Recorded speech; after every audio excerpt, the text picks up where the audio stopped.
Hello and welcome back to the only show that breaks down, cracks up, skews, and reviews each week's DC Comics. I'm the Lord of Order, Eric Shea. And I'm the Lord of Chaos, Jim Warner. And this is the Weird Science DC Comics Podcast, episode number 464. I'm playing along, Eric. I am a Lord of Chaos. Are you really playing just when like you say Clarion. That? No, not really. I think that pretty much I am governed by the Lords of Chaos. I would say that. I'm kind of like the Witch Boys. I think you're kicking them in the balls and saying you run this shit. That might be. Actually, they come to me and they're like, "You're a little too chaotic. You gotta tone it down a little." It's the one thing that they can agree with the Lords of Order about me. But hey, everybody, welcome to the show. It's a holiday edition. We're actually recording this on Christmas Eve. And yeah, whatever holidays you end up celebrating, I hope everybody has a good holiday season. We can't skip anything either. And really, the real holiday right now is the Eagles. The Eagles are on. And it's killing me. It's tied right when we ended coming on here, and it's making me, I don't know, it's just making me nervous, Eric, but the show must go on. Like, if you're not watching, they're definitely going to lose? Yeah, or not even that. Or something great's going to happen, you're going to miss it. That's the problem. It's going to be one of those things where people are like, oh my God. It's like the idea with the itchy and scratchy deal when the nerds ended up unplugging the TV, and Krusty's like, we'll never be able to play that one again. I think we're going to miss something. We don't live in that time anymore, Jim. You can watch anything you ever wanted to watch at any time at the tip of your fingers. It's not the same, Eric, but it would be. I really, it's one of those things that's funny because I don't really mind spoilers. Have you even watched most of the season? Well, yeah, I've watched every game. This will actually be like the only bit of game that I won't be watching, but we'll see. We'll see how it goes. Maybe we'll have a Christmas miracle.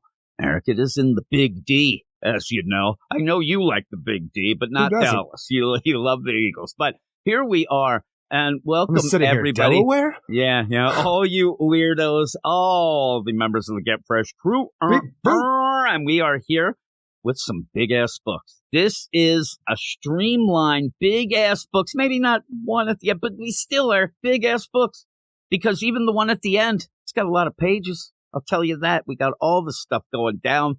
I don't even know if that first one's really great, but we'll deal with that, Eric. I didn't say I was the purveyor of positivity.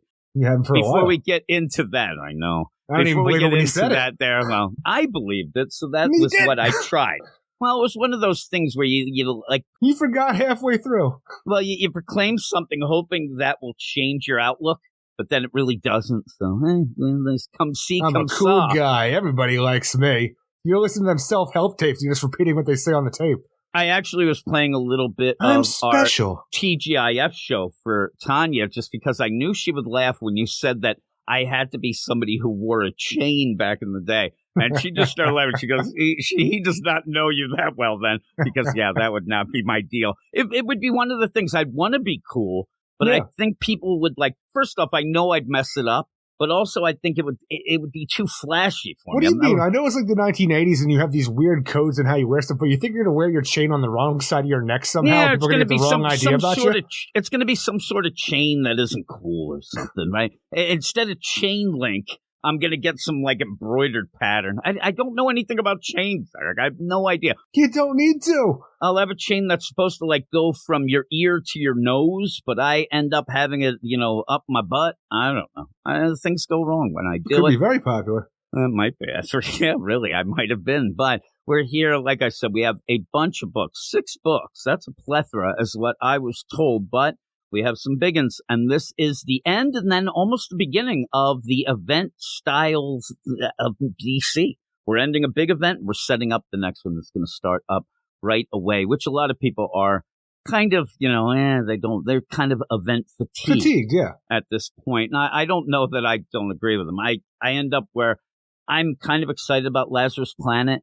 But when I start thinking about, we're going to be embroiled in some other thing, it does get me a little bit, tired, Eric. I'm tired is what I am. But before we get into these books, go over to the Twitters and follow us at Weird DC. You follow us, we'll follow you back. Go to our website, WeirdScienceDCComics.com, where you can get written reviews for their books. Also, head over to our YouTube channel, Weird Science Comics. And then finally, go to our Patreon. If you enjoy what you're getting here, you can get more and more and more, as Eric Shea will tell you. And with all that, a lot of DC stuff, a lot of Marvel, manga, indie, all that all wrapped up in the one. This week, one of our big shows is always the Patreon Spotlight Badass Picks of the Week That's show, what's called, huh? right? It's 2 books picked by the badasses to get fresh proof, and then it's exclusive to the Patreon in a show that comes out Thursday night, usually around, an hour and a half. They're getting longer and longer. I don't understand, but this week we ended up doing Titans United Blood Pact number 4 and Stargirl, The Lost Children number 2.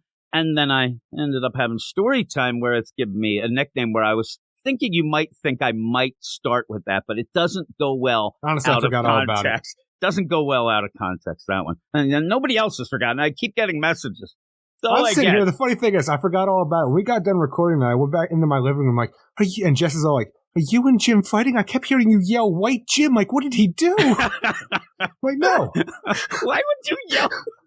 Why would that be some sort of thing She was yell worried. at me? Why was that something that you would say to some stranger? If my name, if the nickname or something was like, "I'm gonna kick your ass, Jim," then that would make sense. I don't know what Jess is thinking. Fine, she just wants to really, since that episode 50, she's really trying to pass the blame on somebody else. She wants you to be mad at somebody else. Oh my goodness! But yeah, we ended up talking about those 2 books and Stargirl of the Lost Children number 2, another one of the big books this week. And then last night on a Friday, we ended up having a TGIF for the first time in a while. Which means thank God it's Friday, because, it's a DC Comics podcast. We've got to stay on brand. Exactly. And usually we talk about books that have apes, monkeys, and chimps. Well, they didn't have those really here. I know, but it would be. But we talked DC versus Vampires All Out War number 6. Oh, Vampires, the other primate. Exactly. Deceased War of the Undead Gods number 5. So we talked about those 2 Elseworlds books on Friday, but now we're here with the big stuff. But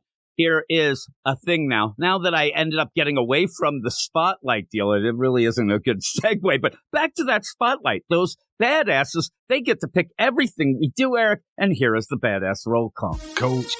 Going smooth, right? 464. Yeah, I know. It's not great, right?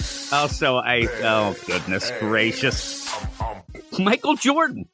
There we go. Eric K. That's the only one? K. Oh, right. No, that's the one I remembered was at the top as I floated up again. Jeffrey Greek. Stephen Bat Mitchell, the Annihilator. Ted Probst. I Love Punchline. We'll be getting some Punchline later today. Stork. Michael S., Forrest Pauly, Cam, Matt Razor, D-Man 3000, Lady Abby, and Lord Andy, Francisco L. Rock III, Niels T-Word, David Fink, Stephen Baum, Jason Colby, that's Sue 42 to you and me. He's got a bird on his shoulder. He does. Michael G., Ken Halleck, Comic Boom Rocky, Crispy Kringles. See, that's pretty good. Crispy Kringles? That's not dirty. That's my rap name in Cleveland. Mark Jager, Elgin Stoja, Nick Adams, Ruben, Carlos, No Wolf Marv, Matt Rapier, Luke Hollywood, Simon, Luis, Manship, Andrew and Belfast, Swanee, Anthony G, Josh Million, my man Pete from NYC, Batman Beyond Mark, we'll hear from him later, our man Rob Lewis, Demure Brandy, Murray up there in the Canada, Buffalo, and now I went too long. Double A run. Would you have been mad if I hit thing again for double A run? He's a Minnesota. He's happy. His Vikings ended up winning today, and he was rooting against our Eagles. But a shout out to the all-time great Reginald. Didn't you see that picture of Jason with the bird on his shoulder? Did you see that one? I don't recall. I don't know. I don't want to brag, but it looked like he had a cockatoo. Oh, my goodness gracious, Eric. It's one of those podcasts. He reminded me, remember that story I don't told want you? To brag, but it looked like he had a cockatoo. Right. Exactly, right? It's going to be one of them nights. I got you. I was bragging for him. Oh. I'm like, man, that guy's got a cockatoo. There it is. I need to... Oh, my goodness gracious. Oh, here we are, eh? We've got a lot of books today, big books. And you hear there's an event, huh? An event setting. I hear. Did you get that? Oh, my God. What do you? He's got a cock of 3 now. Holy moly. Must be excited, Eric. But we have all these books. I actually started crying. I was like, just your like in reaction. general or about this? Just in general. Okay. I just started crying. Because I started crying too. Inside, right? Remember when I ended up going to our donut shop in town and there was a guy with a fucking cockatoo walking around and I ended up, do you remember way back when I was telling you about that? Was it a cockatoo or I thought it was a parrot man, the pirate? It was some sort of fucking bird. Yeah, the guy looked like a goddamn pirate. But many yum-yums. The Birdman or the Yum Yums. Yeah, I was going to say we got Yum Yum today. I didn't. They did. My kids end up now. For it? No, they owe us so much money though. And then I'm like, we're not getting this money. I tell Tanya, but it's money as in, hey, I'm getting paid tomorrow. Can I get the PlayStation 5? Look, all right, I want we'll to talk shit, money. but I know what it is. Yeah. So they end up where, we don't have a cent. And then next thing you know, Uber Eats is showing up. You got the Yum Yum. Yum Yum delivers now. Yum Yum donuts. No, they actually had Tanya go get those. They won't do anything. They'll just sit there and play video games and yell. You know what? I'm moving in too because that sounds amazing. You might like it. And then when you leave to go to Alex's Christmas party, that me and Tanya don't seem to be invited either, they leave and I hear them going, okay, Mom, bye, we love you. And then they walk by me and I go, have a good time, kids. And nothing. They didn't even look at me. I was so pissed. At stranger? Yeah, stranger is what they said. I'm like, you said, well, after Rafe got that genealogy test, I don't know. He's acting a little different. He's acting a little bit strange. Once you told me about it, I'm like, yeah, I'd act different too. Also, just as an aside, to end up going with the chaos that is our house, especially the holidays, Rafe ended up having to call the police last night because somebody was calling and saying he was going to come and kill our entire family. So that was fun. That was a good time. On a bunch of people right that all talk Christmas. Around here. You can't fucking talk the talk without walking the walk. If you're out there listening right now, you get this shit done if you're going to say you're going to do it. If you're going to do this and threaten, come at us. Bunch of pussies of Quakertown. You know how it is, especially when you have when you have teenage kids and all of a sudden everybody's scared, but then when you realize it's nothing, you start talking shit. Man, if they would have came, I would have. Well, they were calling Rafe knives. You know, they very odd. But it's a Rafe situation. Here's how it is. Well, it is a Rafe situation.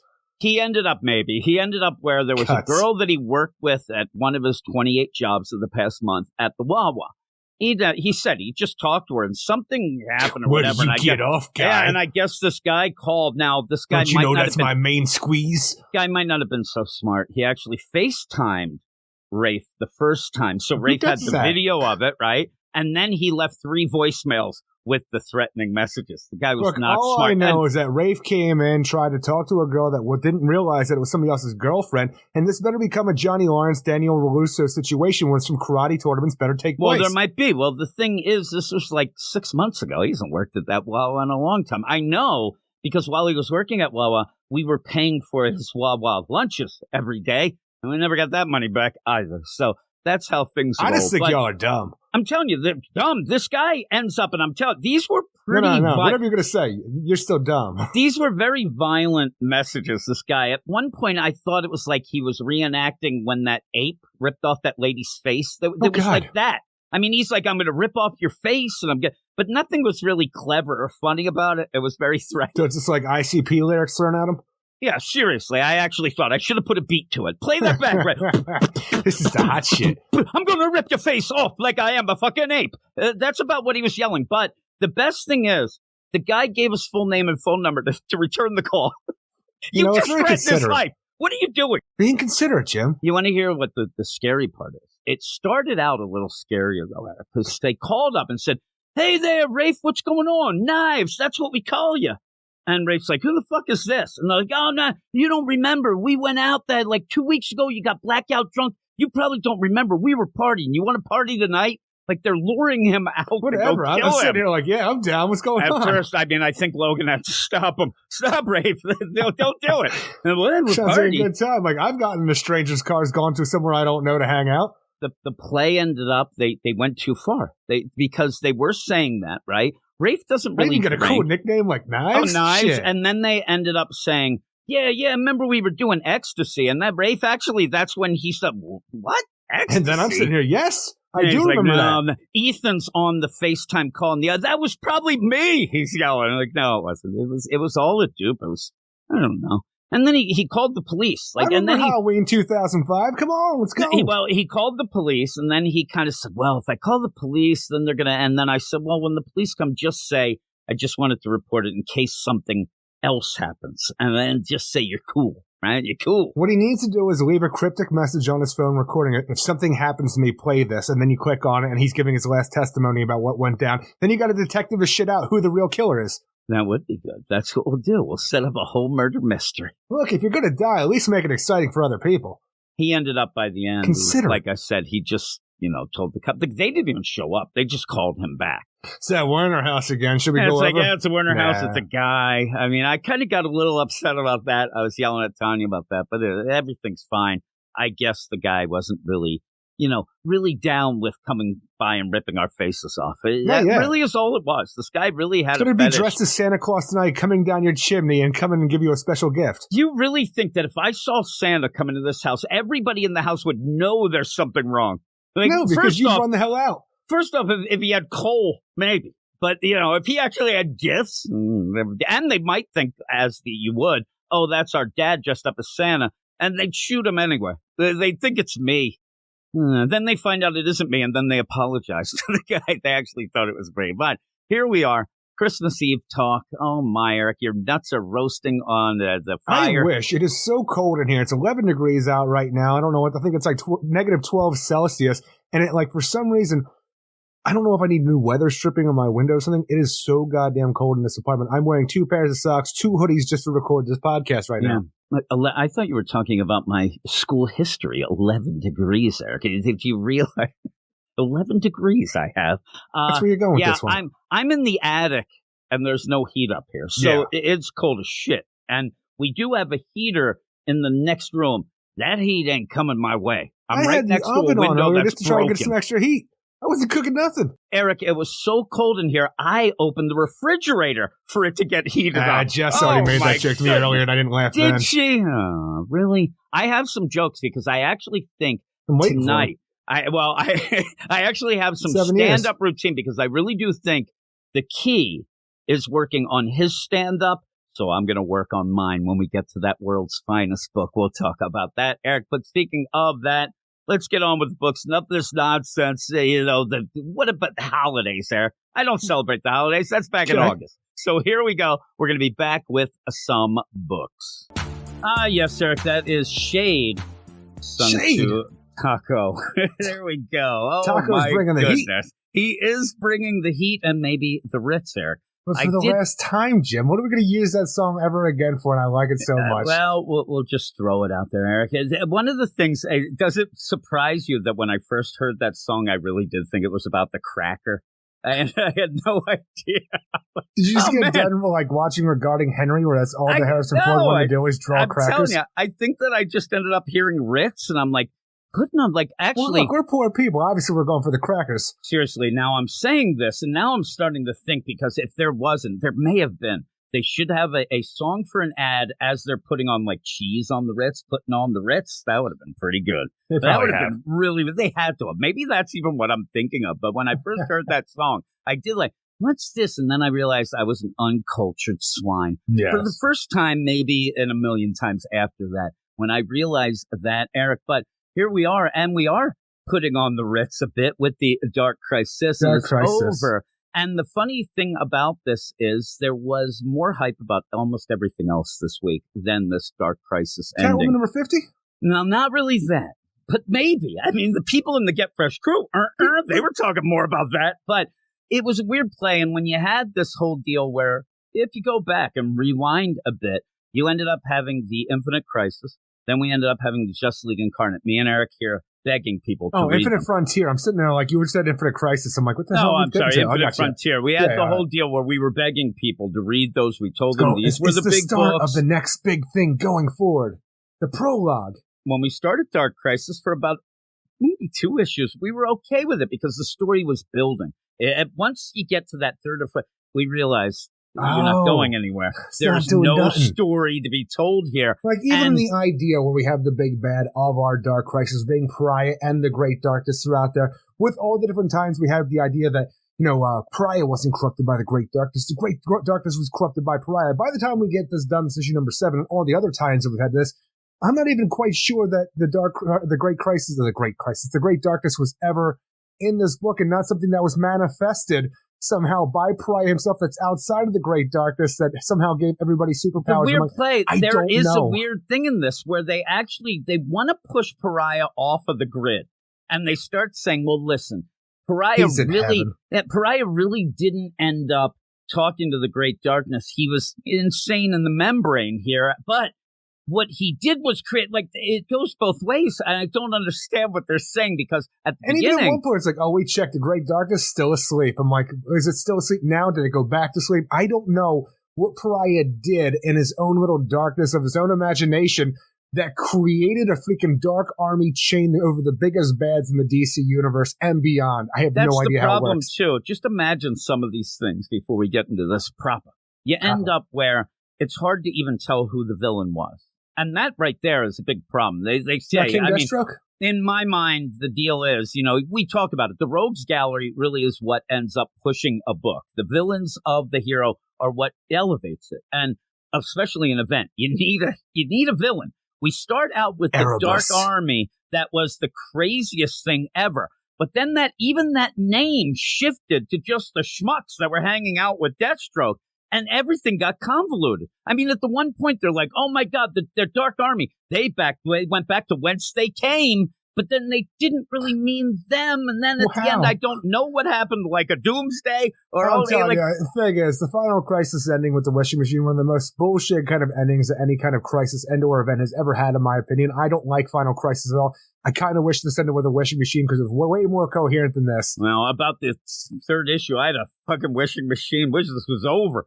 I just, at the end of this issue, and I'm not going to say like the end because there is an epilogue. I mean, just when I was done reading it, I just ended up shaking my head like that was a bunch of fucking nothing.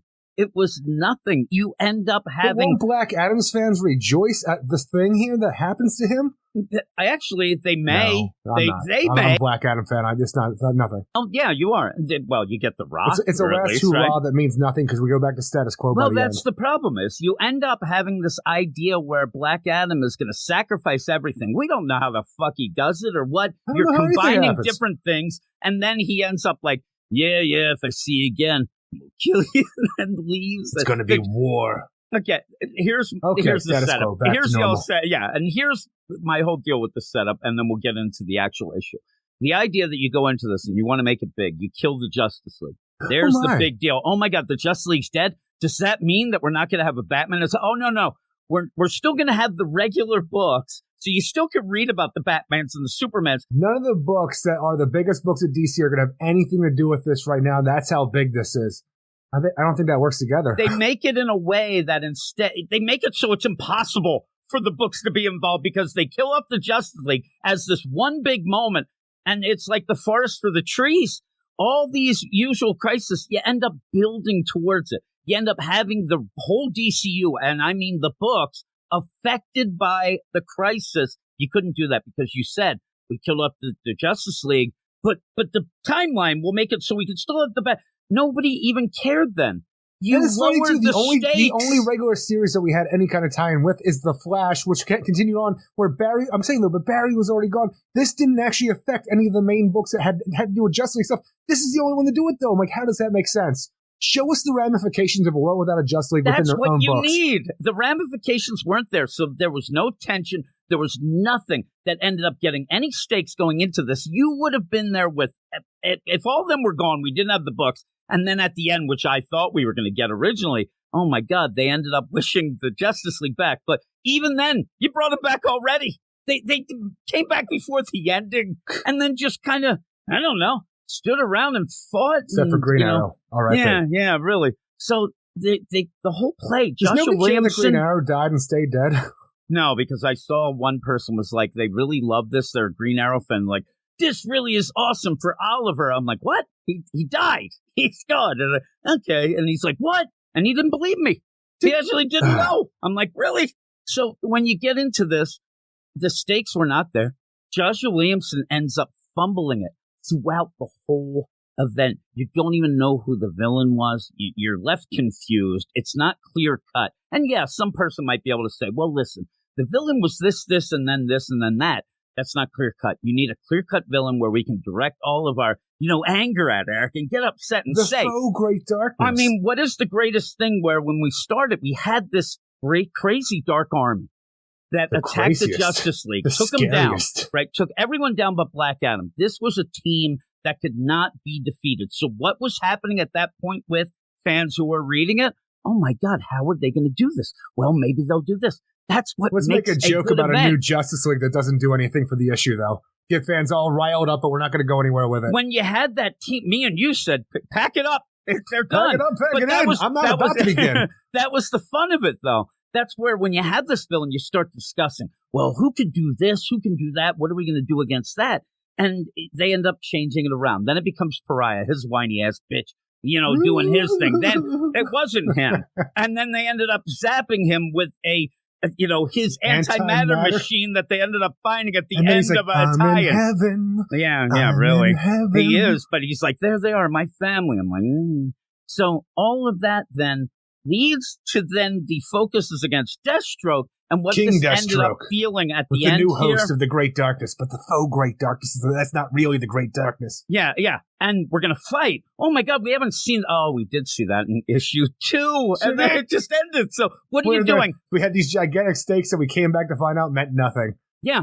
And so in that, at the end, as we get into this fully, the idea that it seemed like at the very end, Joshua Williamson was really telling a story about legacy, even though he fucked around with shit at the beginning and really triggered some people. And the idea that if you love all the characters, boy, you could win out. And if you're pure at heart, like Nightwing, somehow you can dissipate things. And I want to point this out. I was going to leave it for later when we talk about Nightwing 99. I got to this revelation. The revelations. That it's a Christmas miracle. It feels as if DC and its writers, Tom Taylor, even Joshua Williamson here and all around, they seem to think that they need to redeem Dick Grayson for something that I don't know what he did. Because they all seem to be trying to do this. I think it's decades of having Dan DiDio behind the wheel at DC Comics where everybody has to go out of their way to apologize for how Dick Grayson was treated all those years. It's the idea where the apologies should kind of be over now. Because really, they're the only person they need to convince about how great Nightwing really is Dan DiDio. And he don't care. So this idea of it just feels like they're trying to redeem him when he didn't need redemption. He just needed some good stories. You don't have to go over the top. But well, maybe they do, because I still consider Tim Drake the greatest Robin ever. So maybe if they gave me a little bit more and told me how great Dick Grayson is for the umpteenth time, maybe I might say that his Robin's the best. Then, let me tell you, when I hear the idea of somebody say, when you were Robin, you were the light that I needed that's Tim Drake to me. That is not Dick Grayson. You know what I mean? And I kind of had a bit of a step back with that. But you get into the credits and we'll talk about the whole thing. Dark Crisis on Infinite Earths, number 7, written by Joshua Williamson, with art by Danielle Sampere, Jack Herbert, Giuseppe Camicoli, Cam Smith, Rafa Sandoval, Alejandro Sanchez, Alec Gimenez, Ramiro Fajardo Jr., Matt Herms, and Tom Napolitano. We have a full cast of creators here to tell our final story of the Dark Crisis. But the thing is, just this idea, I'm telling you, I liked it initially. When we go inside the mind of Dick Grayson, we have the mind battlefield between Deathstroke and Dick Grayson, who have both been taken over by this faux Great Darkness, where we're going to have, Dick scrapped away of all he knows to make him his purest self as Robin. And Deathstroke becomes his purest self as the old, like a younger Deathstroke, whatever you want to call it. But you have this fight of the mind right now. I thought this was going to be amazing, but it really is. Just this idea where they're fighting in the mind, where all of this havoc's going on in the background with the Dark Army and all our Justice League heroes, where everybody scrambles to figure out what the hell we're going to do, because even if we are able to we were able to take away the Great Darkness from Pariah, but then the Great Darkness found the King Deathstroke as a new host, who's now going to fight it out with Nightwing, who then in this becomes the new host of the Great Darkness.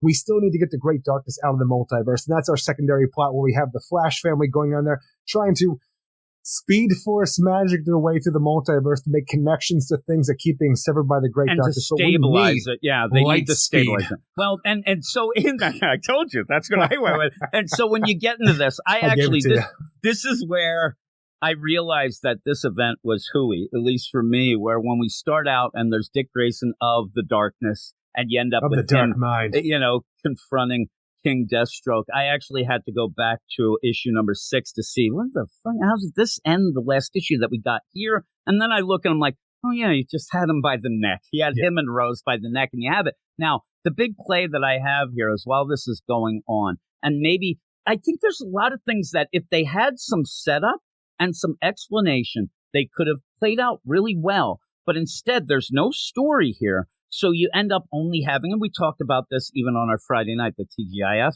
deal. There's a lot of wow moments that really aren't explained. They're just there because there's no story to really grab onto. But when you end up having this going on in the outside where you have the Justice League and everybody, they're all fighting. What happened to the idea that you couldn't get near these assholes and you'd be infected? Well, they spit shadow blood on you and you get hepatitis. And in that, you could say, well, no, you got to get the chains around you because that's how Dick and Rose are kind of gone there. But there's Batman with chains around them. There's Superman with chains. Everybody, there's Black Adam. Everybody has this. So when did it become a thing that it didn't affect? It doesn't matter anymore. Yeah, and that's the thing, though. They're just fighting now. But where are you sitting here in this story where you're like, oh, my God, did you see that point where Black Adam was leaning over and choked out by the chains? Did you see Batman fighting maybe somebody? There's no real substance even to this spread page. This is just, I mean, look at Darkseid's just shooting a mega beams at Kilowog in a bubble. And that's even in the back that I had to go through. But where is the actual, oh my God, this is what I've been waiting for. This is just a bunch of characters thrown on here. Because they made the enemy too powerful. So there's nothing, like right away, the first thing we did before the event even started, we killed off the Justice League. It doesn't matter anymore. The big bads are too powerful. Nobody can do anything. Pack it up, pack it in, get the hell out of town. It doesn't matter. So when you have this battle, it is just, pretty pictures to look at as we try to tell the main story that's of the mind and trying to fix the multiverse in the most over-the-top magical way we can, because we have the Speed Force, people who are connected to the Speed Force running throughout the multiverse, trying to stabilize it, making connections to keep the Great Dark Self. It's too powerful. It's too powerful. Now we have the evolved for Dr. Light from the first Crisis, who's finally going to come back and say, hey guys, I'm relevant. 35 years later, my powers have evolved to the point where I can use the Speed Force with you guys and the powers that the Monitor gave me to get the light out there in the multiverse to push the darkness back. And you know what? We won, guys. I'm like, cool. All right. And thank God Damian Wayne took you to the House of Heroes and you were able to do that right away. Yeah. And the idea of it is, back in the Crisis on Infinite Earths, I actually was given this power to have the creation light. I absorbed it. Didn't really realize it till now, but hey, I got it. Cool. Let's roll. And it's so out of nowhere. You ended up where, remember I told you, and we kept waiting, Joshua Williamson said it was going to be way back, a couple of issues of Dark Crisis back, where he said, there's a deep, dark secret for that Dr. Light. You're not going to believe what happened to her. She really is sus. And it ends up not being anything like that. I'm saying, it's a Hail Mary that all of a sudden, oh, by the way, I have this light power. And even then, you end up... She was a member of the Justice League in the 80s. What the hell's going on? Like, why...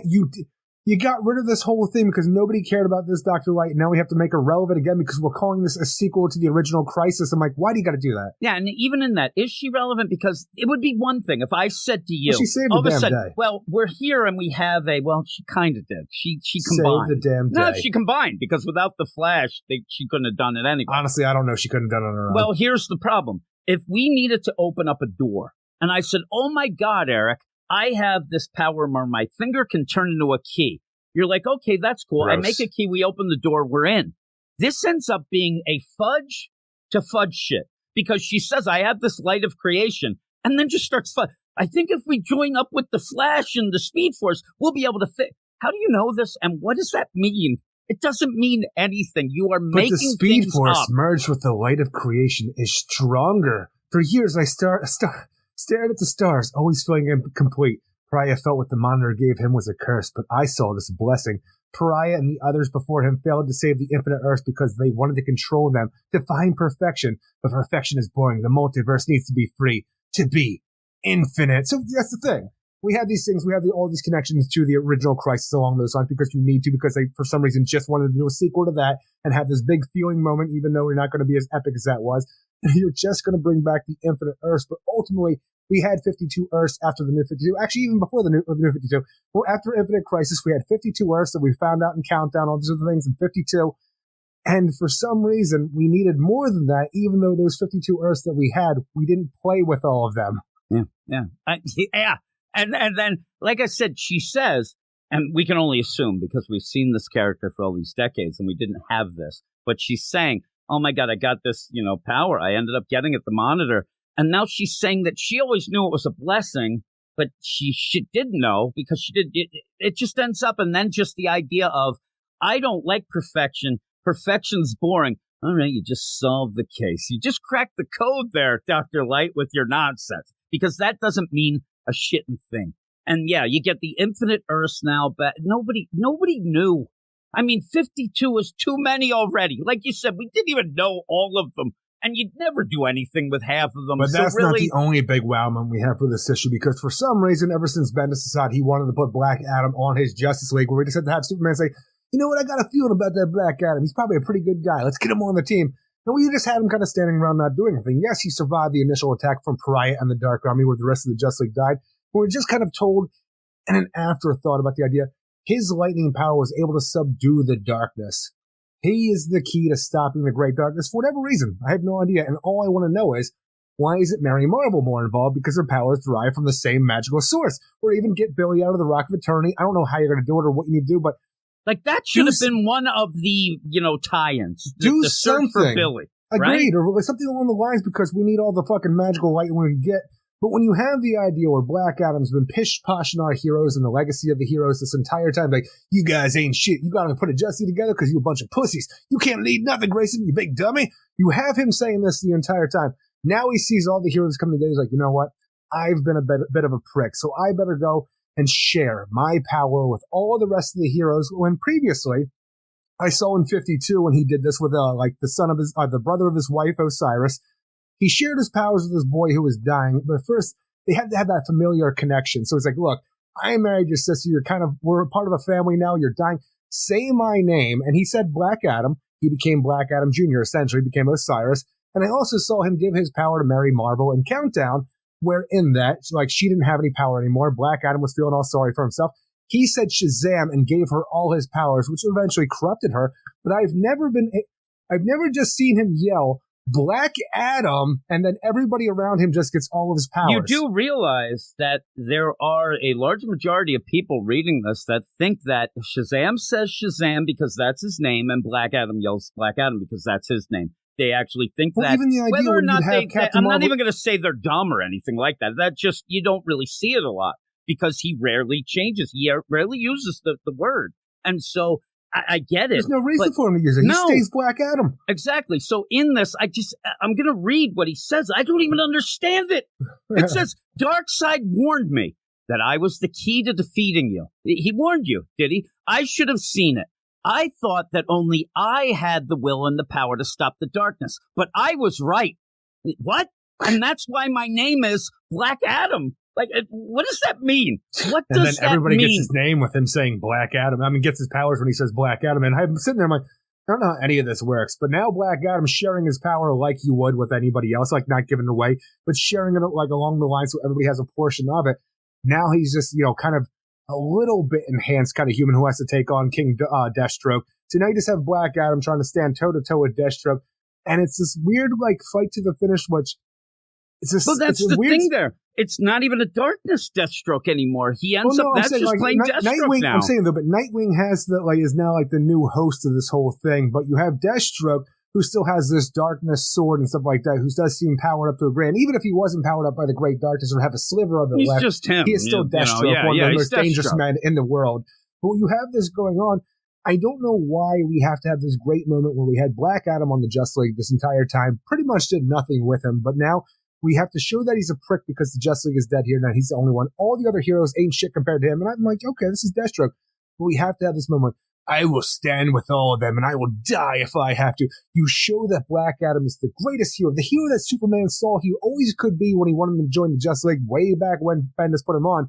And by the end of it, you say, all right, we finally did it. We showed that Black Adam's a hero, and now we're back to status quo. I come across you. It's wartime. I'm like, what the fuck are we doing? I look right now, I look like The Rock, and I'm getting the fuck out of here. And even then, what happens is you end up having Black Adam yells, that's why they call me Black Adam. And he ends up, everybody has the power. It's a weird line. And you had that little bit before where at the last second, there's a lot of last second setups, oh, by the way, Dick Grayson, if I get the darkness taken from me, it's going to look for the next closest person. Oh my God, it's you. And he ends up the idea of this, though, is Black Adam actually did end up stopping Deathstroke from being the darkness deal.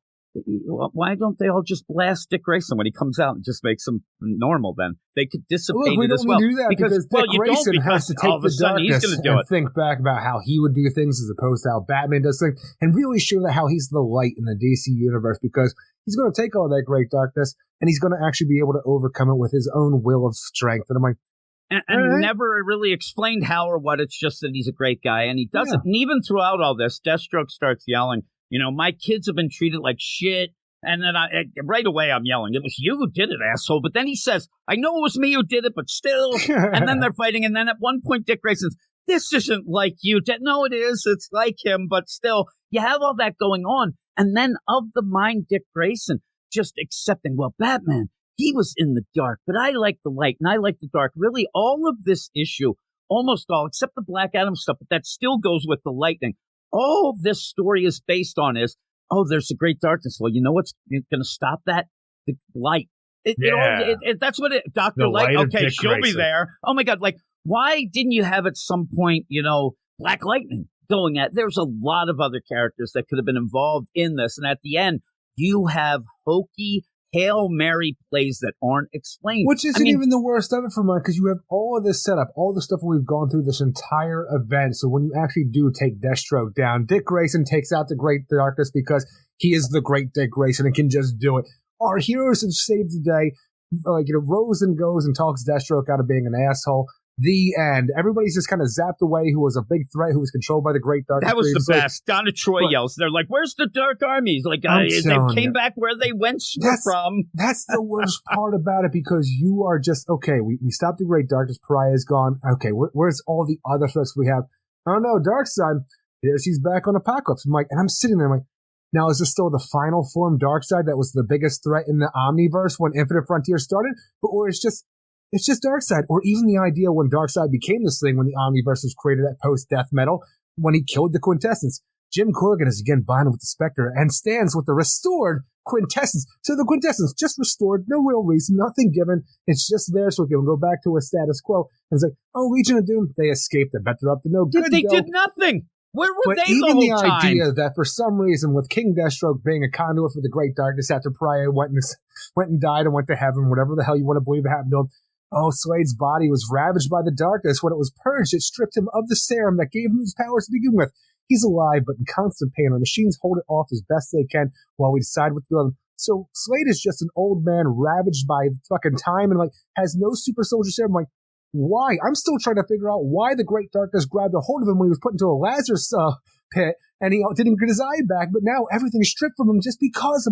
You have not stripped from Dick Grayson, right? Exactly. He's good. You've given no reason, though, for anything that you're just saying happens, and we're moving. It's all made up shit. Disappointing. Like you said, at least you can sit there in Final Crisis and say "wishing machine." Yeah. At least you have that. You that can made say. Sense. At least you can say how it ended. Machine. Yeah, you're like, I hate it, but I know that it was that. In this, if somebody years from now says, "How did it end?" Dick Grayson cut. That's all you have. Dick Grayson kind of took the darkness inside of him, but he was so good that it ran away and went to sleep. I don't even know. And even then, when he's talking to Batman and he's trying to, can tell Batman how he did it. Hey, how'd you do it there, buddy? Well, I ended up thinking about all our good times. When you died, I didn't believe it. And here's the candle that I ended up at. Batman just grabs it and breaks it in half. I'm telling you, all these inconsistencies and things that just show up out of nowhere to finish the story off because we really had no way to do it.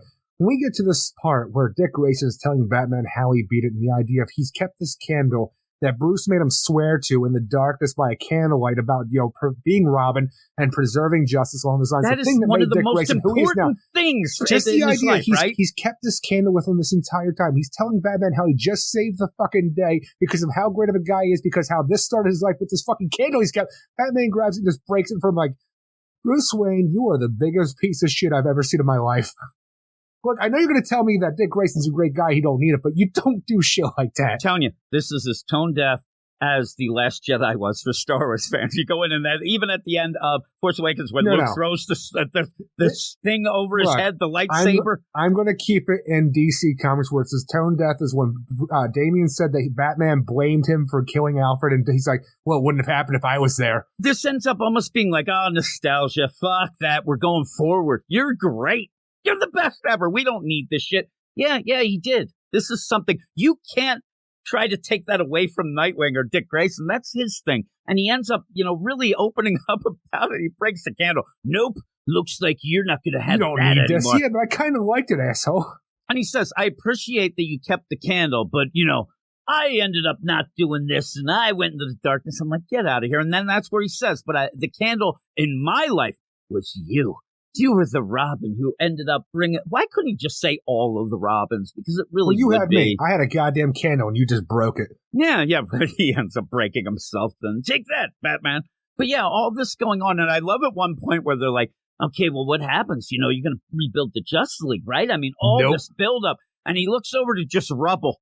I'm telling you, the thing is, I spent way longer than I probably should have with the idea of what are we going to do with the Justice League? And he's like, there is no Justice League. When we have this thing, I don't know what I'm looking at. Like, I love the art in this book. I think it's the strongest point of the entire event has been the art all the way through. And there's a lot of artists on this. Exactly. Yeah. You have a lot going on, but it remains consistent in my mind. When Batman looks over, I don't know what we're looking at and why it's relevant to us, because the idea, like this hole in the ground, which with things that might look like they're supposed to be tombstones, but they're not, but are like, maybe symbolizing maybe something. I don't know, but how about this? It wouldn't have been as easy as looking over and seeing the statues that they had made them when they died that are kind of toppled and crumbled. Yeah, wouldn't that have been pretty good? They there is no more Justice League, very symbolic. We got to, know what this is. No, I didn't either. I'm like, oh, well, there you go. Maybe that's that crater. He transferred it over when he fell from. I think it's that hole that we have in the backyard and freaking the movie The Gate where those little demons come out of. That's it. He's like, I don't like them little demons. There's a geode in there. I'm not getting in there. Maybe that's Geoforce's hole he made for the Shadow Wars. That's called prison. Yeah. So you end up where. Even that, you go through this. All right, let's see what. Oh, we're not going to have a Justice League. All right, then that's real cool. And so all this, and then they I think I want you to lead the Justice League, Dick Grayson. Well, I got some ideas. Right, I got some ideas. But even before that, you do have these little vignettes as they're getting to, and it just feels like it's a watered down rebirth. The idea of families reunited, the heroes who started it all return. It really feels to me like they're trying to grab onto that rebirth feel, and there's no feel. And Barry Allen, man, them kids, brave and the bold, am I right? You got it, buddy. Let's move on. Don't you want to be with the family? Because I have a family. You don't. Boy, I have an entire core. I got the biggest family of them all. Brave and the bold. Yeah, and I'm sitting there, and I'm telling you, Antonio Cromartie begs to differ, Eric. Take that. You don't know what I'm talking about. But somebody's going to laugh at that. I ended up laughing. I'm like, bigger than Antonio Cromartie. Nobody has a family that big. But you end up, even that is like, that's supposed to be this feel. Like, you're supposed to be at this point, if you're writing this properly, even in a movie, these are the points where you were so excited and so worried and on the edge of your seat that now we can relax, and everything like this will be funny. It will be very like, oh my God, you do have because you're so relieved that you had won the day. At this point, I'm still wondering how the fuck they ended up winning. That when you started, my family's bigger. Get the fuck out of here, you asshole. Take them all out. I don't need you. And even then, you have Mr. Terrific in this book. He ends up, his catchphrases, hey, that's terrific. Ooh, that's get out of town. Fair play, pretty cool. He's smiling it up the whole time. No, it's, hey, we're going to do this. That seems fair. With this, I don't even know, this plastered on smile. Where was Justice League Incarnate through this whole thing? They were supposed to be, they have a Dr. Multiverse on their team, and yet they're nowhere to be found in all of this. They should have been there to put that Infinite Earths together, not just the Flash and out of nowhere, Hail Mary, Dr. Light. None of the setup meant shit. Now tell me about this. We had this little bit, like, as everybody's trying to repair the Hall of Justice and talk about what's going on, pretty much a debrief of the situation. When you have Zatanna give the orders, or not the orders, but the explanation. The great darkness continues to rest, quiet again, and unconcerned with us. It proves that Pariah's machine allowed him to tap into just a fraction of the darkness's true power. And then how Jordan says, so Pariah was never connected to the great darkness? It was all in his head? I'm like, that's what I'm saying. You just went against what I just thought you were trying to say, where he had connected a fraction of his power. He was never connected. It was all in his head. I'm like, I don't know what you're trying to tell me. Give me the double talk. Eric, earlier the double talk was, oh my God, Pariah, he was insane. He wasn't talking to the great darkness at all. He corrupted the great darkness. And then the next sentence is, but what he made, no, you just went against yourself. What happened? Williamson doesn't know. He has no explanation for any of this. So right there shows you again, and the idea, really, You say it again. The Great Darkness it's still out there. They didn't win. It's just there. Well, you can't get rid of the Great Darkness. And you're talking about the idea, though, that they might have been fighting 1% of it, like the way that they're explaining. But then they say we weren't even connected. Only a fraction. So with that, you're just setting up that. So the next crisis, you could just throw it out there. It's just bullshit. Nothing happened.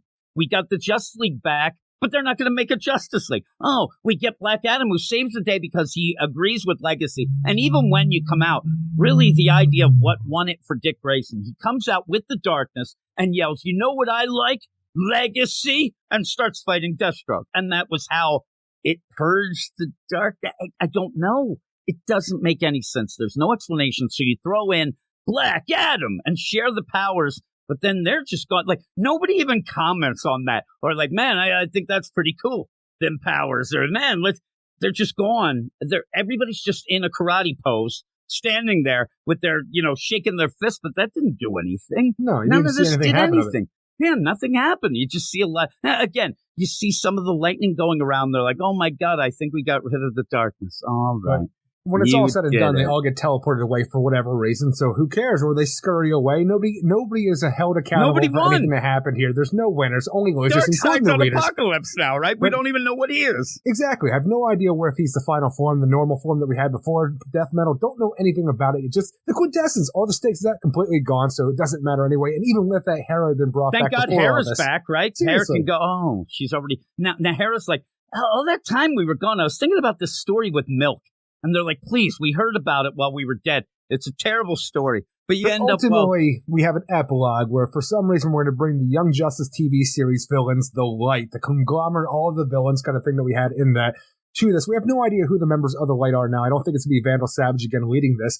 But for some reason, Amanda Waller, who has her Justice Squad and has taken over Earth 3 all of this time and didn't do anything during Dark Crisis, she has come to the Light asking for a help tool to a degree, like the allowance to do something. They're like, look, you never want to play at the Light. Why should we do anything with you now? It's like, because the meta-humans have to be killed. They're getting too goddamn uppity over. I'm going to take my team. We're going to wipe them out because they're just going to try to, take us down in the end. And at the end, you have Amanda Waller, who's been given the orders to go with to kill the meta-humans that are going to bother us. And we just have the idea, like, where are we at with Amanda Waller? Is she still on Earth 3?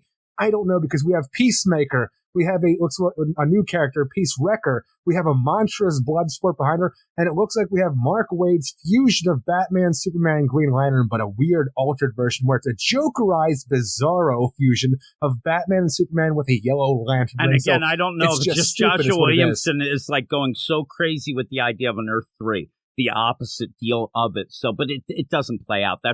They do have, and that's the funny thing, they do have that one Earth that is just like opposite Earth, but it's not Bizarro. It's all crazy. I was going through the whole new infinite, I don't know if Earth Peace Wrecker is just going to be like an Earth 11 version of Peacemaker or something along those lines of nothing. But there's a monstrous doomsday blood sport behind them is all I know.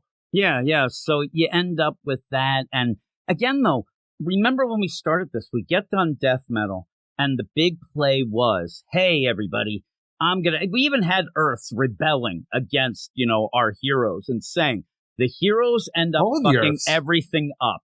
They always end up rebooting, but they benefit from that. We never do. So we're gonna go against them because they cannot be trusted. That's almost what you do here. We can't trust the heroes, but we also can't just trust the metas.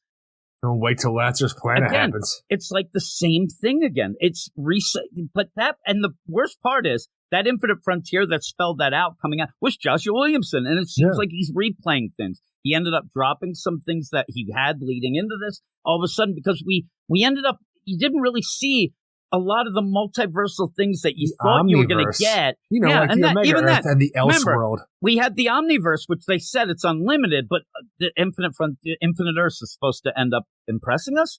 Because what do we have now? You ended up saying a bunch of bullshit that ended up not coming. I was going to make the joke where somebody at the end's like, what about the Omega Earth? They're like, shut up. We don't need to talk about that now because it's not a thing, I guess. And so everything just got pushed aside. It got twisted and turned. Or it hasn't always been because we have Infinite Earths back. You can have whatever you want. Yeah, I think that they would have put it on that stupid thing. But yeah, that it is the idea of having Infinite Earths could be cool. But the idea, I think, is what it is you can explain everything away with it.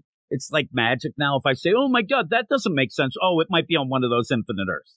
And you even have it later where people are now trying to explain the Mark Waid stuff in the world side. Well, it might be one of those. But it's all just going to be an explanation deal. And it's just nonsense. It really ends up being something that I don't think that this will be looked at kindly later. I think it'll just be forgotten. And my big play in this is after nonsense like Heroes in Crisis, which wasn't a crisis, but you threw the Crisis title in, and now you have this Dark Crisis. The Crisis name means nothing anymore. It's done. It really isn't big. You've really made it nothing. And even Scott Snyder fighting against, because they wanted to call all that metal stuff the Crisis, even Dark call Crisis. it Dark Crisis, the metal deal. And then with death metal, they wanted to do it again. So it just, I don't think that the Crisis deal means anything to anybody going forward until they can prove that it does mean something. And just as a last second deal, the tie-ins were all bullshit. You ended up having Young Justice show up here and say, what did we miss? Like, really? I sat through that shit show? I can't say a good story, but it was better than yours. Yeah, I sat through a shit show of a fucking book that really was just yelling at my man Eric Shea here for being toxic. And then we get back and they're like, what happened? What the hell happened? And then those Worlds Without a Justice League, all bullshit. The only ones that I didn't mind were the Flash ones. Agreed. And even some of those other one-shots. Fuck that. People like that Big Bang way more than we did, but all it was just, hey, everybody, look at this. I love at the end. They're like, this is a crime scene. The one where they make the anti-monitor chump? Yeah, the chump. Hey. So you end up where, by the end, this was bullshit. And you know why I really know it's bullshit? The last month or so, DC has been mum's the word about this crap, and they're really starting to push heavy on the Lazarus Planet. And so really, they realize, the next big thing? Yeah, well, the next big thing, it's coming out in a couple weeks. So you end up where they just said, fuck this, and we'll move on. It's just good marketing. They got everything they could out of this series. Yeah, it's bad. And just the Flash stuff I liked, and that was more of a classic deal where you had one of the books in the regular run, the search for Barry kind Allen. of going with that, and it was okay. So what would you give this? Ultimately, I think the art's the strongest point about this. There are some big moments you can see, you can look at a lot of these and say they're wow moments that are fan service that you might be able to get behind. Sadly, I was not able to get behind a lot of it because it just seemed out of nowhere, unexplained, and just happened for the sake of happening. So ultimately, I'm going to give this a 5 out of 10. Oh, just a 5, not an FU 5? Just a 5 out of 10. Unacceptable! That's an unacceptable 5, I think, Eric. I've given it a 4 out of 10.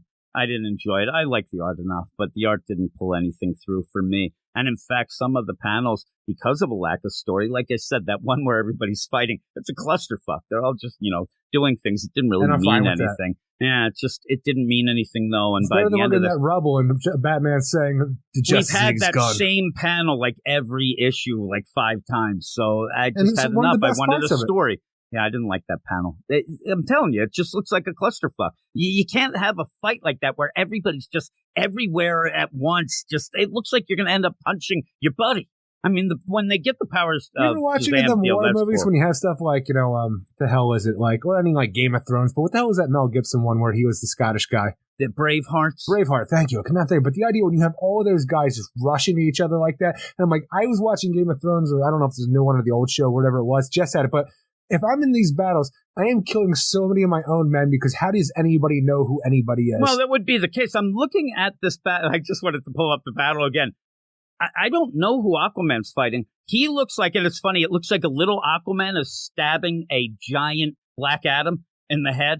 Then you have Superman, who he's at least going for Deathstroke. Wonder Woman's running somewhere. Darkseid's shooting somebody on the other side. Like, there's no clear Kilowog, I thought. He's there, but he's kind of there. And you have Yara Flor. She's being whipped around by, it's just nonsense. And actually, if you look, there's like 3 villains going in the main Deathstroke. Not a lot of villains on that panel with all of these heroes doing their nonsense. I think the funny play is now I look, Lex in the power suit is at the very top left corner, blasting somebody off panel. Everybody's doing stuff off panel. Oh my goodness. But yeah, it ends up being again, hey everybody, Nightwing's great, but I'm a 4 out of 10. We're going to move on to the next book, which is setting up the next event. What is that, Eric? I don't have the stuff for this one. No, you don't. I thought you said you had Batman versus Robin. Oh, so you know what? I totally did say that. I have no idea why. I'm sitting here looking at the book, waiting for you to give the credits. Well, I have it right here, but Batman versus Robin. Do you have I totally it? do. I have it. I can do it. Batman versus Robin #4, written by Mark Waid, with art by Mahmoud Asrar, Scott Gajewski, Jordi Belair, and Steve Lyons. I'm telling you, for some reason, totally blanked on the idea that this is mine, even though it led out of the Robin series, which it was mine and I was all about. So there's obviously this whole thing, but there is a problem because we don't really do a lot of written reviews now, and there was usually clear cut which books we had. But go with that. We even discussed before who was doing one. I'm like, oh, I got this one. Don't worry, buddy. And like 464. Holy shit, I gotta go and grab my notes. But no, this whole thing about, we are dealing with the Devil Nessa, the repercussions of the Robin series with Lazarus Island, and even going to the Lazarus Planet stuff that we're dealing with.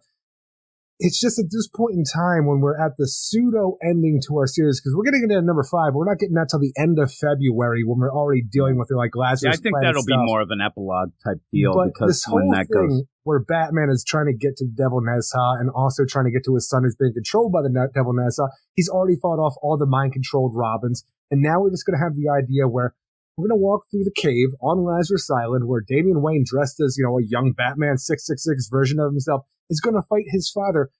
And it takes a long time to fucking do anything in this goddamn story. Pretty much telling you, you know what, my son, I don't know if you know this, everybody, and obviously Batman's talking to himself, so hopefully he doesn't think he's talking to us and breaking the fourth wall, but he's like, I don't know if you know this, Batman, but your own son, he was raised by the League of Assassins. He has so many teachers, it's incountable, and I also taught him. It is a lot of just recap for just Batman and Robin basic knowledge, as we have the idea that we have Black Alice going and absorbing all these magical beings and putting their powers into the Helm of Fate. And we just have this whole thing. We are collecting magical powers, putting the Helm of Fate, making it one of the most powerful weapons in the universe at this point in time. And ultimately, we just have Batman get his ass kicked until he yells, Talia al Ghul, where Talia just goes and kicks the helmet so Batman can put it on, and now the game is finally on. But by this point, the issue was pretty much already over at this, because it's just Batman versus his son, because it's in the title, Batman versus Robin. But it doesn't mean anything. You know what's weird? The weird play of this is I ended up, as I'm reading it, I'm like, okay, yeah, it's Batman versus Robin #4, but really what it felt like was Lazarus Planet Special 0. Yeah. It ended up because it's a weird play, because the people, what they seem to be doing is recapping a lot of things, thinking that anybody who's going to be wanting to get into Lazarus Planet will just read this last issue here, and they need to recap the stuff. That's what it felt like. So if you were going to do that, make this a Lazarus Planet 0. Make it a special. They do it all the time. But it seems like, oh, no, we have to finish this, story here in the trade, whatever. But it really does feel like this is more of a setup for it. Well, it is. I mean, at the end, you end up getting the whole volcano exploding and things like that. Now, so this says with everything involved with, the ads and stuff like that in the cover, that this is 45 pages. It takes to issue page 17 for Batman to put the helm on for this book to feel like it really does get started. Because that's usually when you're wrapping things up. Exactly. I mean, if you don't know, they're usually about 21 pages of a deal. And so when you go through it, a lot of it is recap and setup for this fight. I don't mind some of the things. One of the things that threw me off, too, because not everybody's reading the Monkey Prince book, but we've had a bunch of things that were saying, oh, my God, the Monkey Prince is involved. The Monkey Prince is involved. Didn't we establish in the last issue of the Monkey Prince it's probably the most important book going on in DC did, right and now? that's my play, though, is as I'm reading it, I'm like, why do I still feel like I'm behind, the whole deal? Like I'm still waiting for this stuff to happen in the Monkey Prince from 2 issues of this now. And we had in the Monkey Prince, Shifu Pigsy, he did disappear. Now he's just there. He's doing things, and it feels like a disconnect for even reading that book. Well, if you remember the last issue, though, it actually came out where Batman versus Robin #3 came out. Shifu Pigsy was there, and we were told that we had to wait for the Monkey Prince to find out. So then in the Monkey Prince, we saw where he was kidnapped by the Devil Nessa. You know what I mean? And that was most of it, but even the setup for King Fireball and things, it feels like that should have been set up more. I mean, when he ends up coming in here, King even Fireball, if you have been being reading the son of the Devil Nessa, or the adopted son, for however it's going to play out, you killed my real parents. I don't know how it's going to play out. Yeah. But also him being the big bad of the Monkey Prince, but only on the periphery because it's not really shown all that much in the whole thing. It's just that I find that to be the most underwhelming part because you need to tie in the Monkey Prince stuff that you've been doing, which, it just felt like it was a random bit of nonsense to try to give you an origin for the Monkey Prince that was an out of continuity story. Now we got to force that into continuity. So out of nowhere, the Red Wolf King, or whatever, however the fuck his name was, is King now the Fireball, son. yeah. King Fireball Yeah. is now just the son of the Devil Nezha, and now he's going to be a big problem for the Devil Nezha. I'm like, huh. That's how that works, does it? We have read every issue and reviewed it if people wanted to listen. What is the Devil Nezha? With the League of Lazarus on Lazarus Island, the Lazarus Demon. What does he have to do with the Great Darkness that got Deathstroke infected by the Great Darkness? That's what I'm saying. There's so many things. Later on, I will laugh when we get into the Flash book, where I think Jeremy Adams gives a wink of all the nonsense that has happened. He does a great job of doing that. He does. And it felt like classic, like almost Silver Age way that he did it, too. It was so good. Was there, right? Because he was off doing other stuff. Was the best. It's like, man, I saw him all over that Dark Crisis. That made me laugh. But in this, maybe you could have tied a little bit more in, but you didn't. And like I said, we're reading and reviewing all the issues of Monkey Prince. So if you are reading this and you didn't read Monkey Prince, you go, boy, I feel like I've been left behind with this King Fireball. Don't worry, because people who are reading that book are left behind just like you because we barely got them. It is a bit out of nowhere. And that's where there was a brief mention last issue, but pretty much here he shows up, but we haven't really seen more than like a panel or maybe a page or so of the King Fireball in the Monkey Prince series. And it basically on his fire planet. Remember, he's got his cronies out doing nonsense and sucking powers, right? Demon, that's all he's doing. Off. Yeah. So when you get this and you throw this, I know they want to get this whole deal with the Monkey Prince in this last. For some reason, they think that's the way. You didn't need it. It was like going a step too far. We're here to see. Is he going to be like Sideways in Dark Crisis? Really. We're here to see, obviously, Batman versus Robin.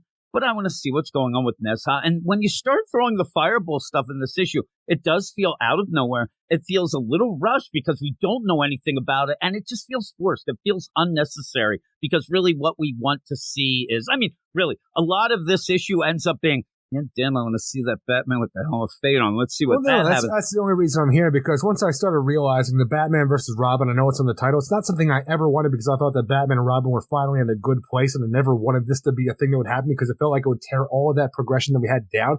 But, Damien's under the influence of the Devil Nezha. It's not his fault right now. He is under a magical spell. Batman is here to free his son. You gotta have a fight, but it's the least interesting part of this book. Yeah, they're just yelling out moves. Oh, I know. It's like a fighting game, right? Page after page, and it's not even fun.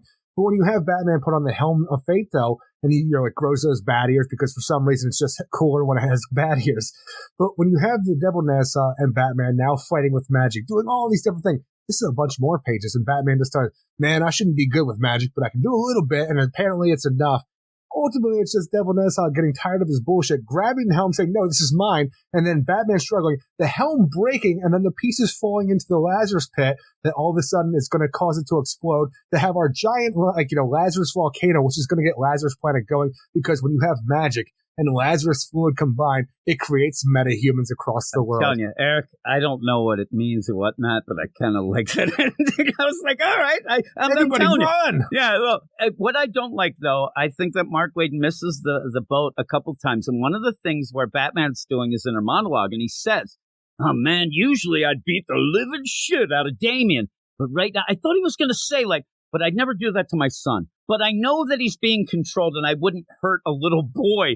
He ends up saying, but the reason he's tired because he went through the gauntlet of Robins. He actually Why did they spell gauntlet wrong? I don't know. But in that, this is a try-hard asshole who basically is pleading to us to realize. You try to play sports with your kids. It would be me. It would be me. If I ended up going and I ended up all of a sudden my kids are beating me, I would go to you and make up some fucking excuse. But I would go with the real one of I got you. No, I would just say, they're little kids. But you would know that's not the truth. But so he ends up saying, and it threw me off. Oh, that damn gauntlet. I don't know why he had to do that. He says, normally I would be winning, but right now I'm not because ... In the gauntlet of no, because you love your son and you don't want to kill him. Please just get to that point. Just all tell you me need to do is say that. Even before he says, hey, Talia, oh my God, she's always trying. But I'll never let him go to that darkness because I'm his father and he's my boy. But then it's right after that he says, the reason I'm not beating the shit out of him right now is too tired. I'm tired. They're fighting all day. He doing did the Bane stuff. shit. I mean, seriously, that is the way to beat Batman. Just tire him out. That's always the case. And even then, you end up having him going around doing this nonsense with Damian, and he's letting Damian beat the crap at him, but not.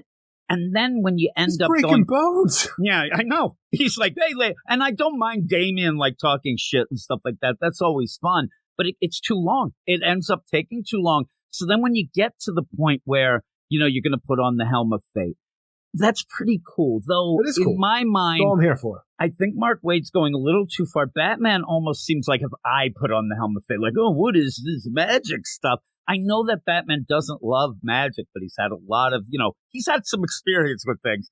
But I like when you end up having, and I wish it was more visual, that you had the help from people. Like, he's like, everybody who they sucked at, they're helping me. I would have liked a little, I don't know, like a big spread page with all the characters that end up going. You want to talk about the idea that you want to have that father-son moment to show that Batman really cares and not just second-guess everything by saying he's tired and that's the only reason that Damian's not, and that he's not beating Damian. You do have the moment, though, which actually does piss me off, but it's a little bit okay, where Batman goes and sacrifices himself to save Damian from the devil Nezha and takes a full demon blast to the chest, which ends up killing him. And all I could think at this point in time was, you just died in the current Batman this guy series. Is dead everywhere, you died in, right? Going into the Dark Crisis, and you just came back for that, and now you're dead going into the freaking planet. And the whole thing is, it makes me upset because I know that we need him, and the only way we can get him back now is some convoluted bullshit. Where Black Alice is there, she's somebody who can siphon off magic, and now for this series, she can put it in other things for some reason. But the idea is, that devil Nezha, he's a magical being, right? His blood is essentially Lazarus fluid, so I'm going to siphon his blood out, cover the Batman in it magically, and bring him back to life. There you go. Easy peasy lemon squeezy. We got the Batman back. Run. There's the Lazarus volcano. It's so bad. The thing is, I know that the idea that we don't like things that are out of nowhere. I also don't like when at the beginning of an issue, you say something that you're like, why the hell are you telling us that? Because you end up having Nezha in his bath. He's taking a bubble bath. He is in the Lazarus. Oh, my God. How does the Lazarus affect you that way? It's soothing you, says Mother, so, oh, you don't realize it's because it's flowing through me. It's okay, that's why you end up at the end. I sometimes take baths in my fluids as well, and it's pretty soothing. Yeah, exactly. Then they're like, I take out of thee the shower of gold, and then I'm like, oh no, I'm not into that shit. Hooray. What are you doing there? So you end up where somebody will say, but it is set up, Jim and Eric. Is it? No, it's forced in the beginning of the issue out of nowhere to then use later, and I think that's more hokey. I can't stand when you do stuff. That's what they were kind of doing the whole time in Dark Crisis. I don't even feel that the devil Nezha was originally the Lazarus demon that took control of Connor Hulk that we had. I think it was all just kind of shoehorned in. Man, everything looked weird. And then you end up even with some things that I actually did like, the stuff. When Talia, her mother, and Damian, they're going at it. And at the end, Damian, a bitch in the Uncle family. Yeah, well, Damian doesn't want to end up letting, his grandmother die, Mother Soul die. I didn't mind that. Well, Talia's going to kick her into a ravine or a crevasse. She's going to go. Damian's like, no more killing. I'm going to save you. And Mother Soul is holding on for dear life to little Damian's hand. And she says to him, fuck you. And let's go. Lets herself die because she's not going to let a little bastard that just beat her again save her life. These Al Gold's bunch of pieces of shit. I love it where you have he brought it to my eyes. It's a very quick play. So I'd love the idea where you have to hey, Damian's going to save me. No, he won't. Why do you say that, my daughter Talia? Well, it's because I'm his mother. Damian's like, time out. You had me killed, bitch. I'm not held. I don't listen to you. We don't talk about that anymore. As that goes on, there's so she already fell, so it doesn't matter. They're arguing semantics. Well, actually, you did this. Well, you went and picked your father over me. It's just everybody where the only thing that we don't have, it's not happening in the parking lot of Burger King as they're being said, the whole deal of the weekends for the father. That's all we need. We need that big argument there. Yeah, that great play place. Yeah. So you end up, while you're playing, the battle's really heated up over there in the parking lot. And that's what always happens. When you end up where the kid's looking out and they're all pointing and yelling at each other. It could be one of those good weekends where they're just kind of chilling out and smoking weed together. Yeah, there you go. There's Eric James. It was the 80s. I actually just thought you were going to say, it might have been one of those times where they actually weren't angry at each other. They're just smoking that means they were on drugs. Maybe a handy J in the back seat. Who knows? You know, that's why your mom always said to bring a lot of coats with you in the back seat, right? A lot of coats. But you end up where all this is going down. You do have the wow moment. Batman has the helmet fade. I like the idea. But even then, it's like that weird deal. I'm going to send bodies to where they need to be and protect them, but not black. It's very odd. But you get to where you need to be, and I don't mind the helmet, the helmet fate getting destroyed into the Lazarus. I hope that they deal with bringing back the helm, right? Well, we have to, because you see on all these covers for the stuff, for the promotional stuff for the Lazarus Planet, so I'm like, this has to get back together. But even the idea, like, you want to have Batman have this ultimate source of power, but you also had the thing shattered with all this magical power of all these other beings inside of it that went to a Lazarus. So I don't even know how you do it, but you have to bring it back, because you're also cucking Dr. Fate in this whole thing if you keep it destroyed. Well, and maybe, I don't know. And the only thing that I thought was off, well, it's made up nonsense. I know that, but I think it sounds kind of cool. I like the idea of seeing what that means going in the Lazarus Planet. What I really, though, wish we had is a better panel than just this big, giant, you have the light. Batman doesn't want Nezha to take the helmet off. He's doing this, and you have this big explosion. You kind of see the helmet cracking, right, going up. But then you just look like they're throwing shit in a wishing well. It really didn't play out well of an epic. That's an epic thing that's happening there. And it just looks like pieces of the thing going in the Lazarus and then that bubbles. I want it more. I wish that it was like a spread page and you saw something going on. But it's pretty cool. And as you have that, though, Nezha's still like, I don't care what you did. He does a little bit of a Greta, says, how dare you? And he's about to kill Batman, right? My boys showed up to subdue me, so I better teleport away and leave all my enemies here to get away themselves. And that's the big play. Damian comes in, tries to do something, then he ends up getting distracted at the end. He has to get out of there. But, you have to have Batman die before that, which really at this point is like eye-rolling because of how many times he's died in the recent past. I mean, just all over the place. This guy can't stay alive. He's got to start listening to the Bee Gees. That's what he says. Please, stay alive, Batman. Please. But yeah, and all that is where, oh no, the island is exploding. They're ending up getting Batman out. I love how this is almost a Tom King deal as well. Batman just comes back from the dead. I know it's Lazarus, whatnot, but we're not even playing the idea of him being insane or anything, which used to be, there were some ramifications of it. The guy can't even barely walk a step. 2 seconds later, he's full out sprint. He recovered quickly. Yeah, they're getting on to the end. Also, Damian's there, and he's leaping like he's Jim Cotta. He could just go slightly to the left and go, but he's showing off, and then they're going to go in Talia's Learjet. Again, I just think about all the stuff that we had in the Lazarus, the Lazarus tournament, when that was all done, when Damian had all his friends and all these other people seemed to have come to Lazarus Island. And they were hanging. When they're making the villages and more places for people to stay, I just imagine, did anybody get them off? Devil Nezha, take them over, kill them? What happened? Don't you remember every time Damian came down? They were having those beach parties and shit. Damian doesn't go for that. He's running. They're like, aren't there your friends still here? Nope, everybody's gone. You see on the other side of the island, Gilligan and everybody all there partying it up. Let them die. Let them die. They'll be the first to get meta powers there. All the rain here. Oh, my goodness gracious. And are we going to have like a nuclear winter, but it's going to be a Lazarus spring? Is that what we're having? I'm not sure you even know what a nuclear winter is. It's going to rain all, the whole planet gets the Lazarus clouds, right? And then boom, they're like, oh my God, I got powers. And they're like, I haven't had powers like these since that Speed Force storm way back in the day. Remember that, people? And then you end up where, boom. I just want to see it's the Terrigen Mist again. Is what it is. Because everyone's going to get meta powers, and we're going to have Amanda Waller come in with her multiversal justice squad and just start murdering everybody. I'm telling you, everybody's going to, I'm sitting here, I'm going to get rained on, I'm going to get gonorrhea. That's all I'll get. That's my power. They call me STD I don't think you need to get rained on for it. You might try to blame the rain, but... Well, that's what Milli Vanilli did. I mean, look at what happened to those assholes. You're fucking Milli Vanilli over here with your gonorrhea. I'm in love with you, girl. That's what I'll be doing that stupid dancing. Blame it on the rain. Oh, that'd be the best. Oh, my God. Now we're talking. You try to do this with your gonorrhea. I know. How did that get to Milli Vanilli?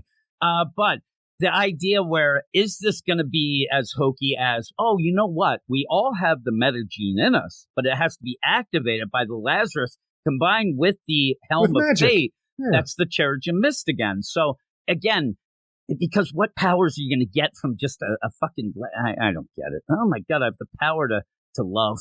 Finally, I actually the power of feeling. My family probably wouldn't like that. I've already burned those bridges.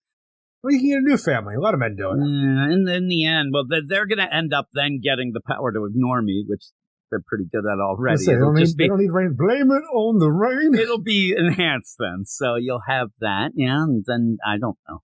But in the end, the art's pretty good. I really wish we would have had a better wow moment when the Helm of Fate got destroyed and went into the Lazarus. But I don't know. It's goofy. It's so goofy to have what happened start this Lazarus Planet deal. But I kind of don't mind. I think it's kind of fun. Well, I know it was coming. There's a mystery to it. I just found this whole issue leading to this thing that I didn't want, but I'm accepting for how the Lazarus Planet starts. Very boring. I'm like, Batman versus Robin is the most boring thing I've ever got. No, not ever, but it's one of the most boring things I've seen recently in DC Comics. Ultimately, you do get a Batman in Dr. Fate helmet, but it's just him saying, man, I'm good with magic, but I shouldn't be, so he's better than me because I don't believe in magic because, logical Batman over here. And then the thing breaks. I'm excited again. Shit happens and the issue's over. But, the majority of it is a slog to get through. It is a slog. Where is the moment when you have Damian say, you never thought of me as your son, but you are my son, and I'm crying. There isn't a moment of, as Batman's getting the shit kicked out of him, and Damian's saying, oh, my God, you think it was Alfred? That was, where was that moment where you get the feels where they come together with that? And there never was that. You ended up where, again, Batman ended up preparing, and when he prepares to win the day, he ended up going down in that cave the first time, ended up freeing Talia, then went all the way back, which, you can't just spring that on us suicide like that. Yeah, that's what it all reminded me of. All of a sudden, the guy's all over the fucking place. We think there's dupes and right hand, left hand nonsense. I don't even know what was going on in that, Eric, but with all that, I still am looking forward to Lazarus Planet. I want to see how it is. You have a weird cast, and it is one of those things, good. Too, where it is kind of a magic-based deal. You're going to have a lot of that. That's not my forte. And so I'm excited to see where that goes. And for the most part, Mark Waid is doing some good things that end up being fun. So I hope that it gets back to that. This feels like an issue where, oh, shit, I got to get to Lazarus Planet.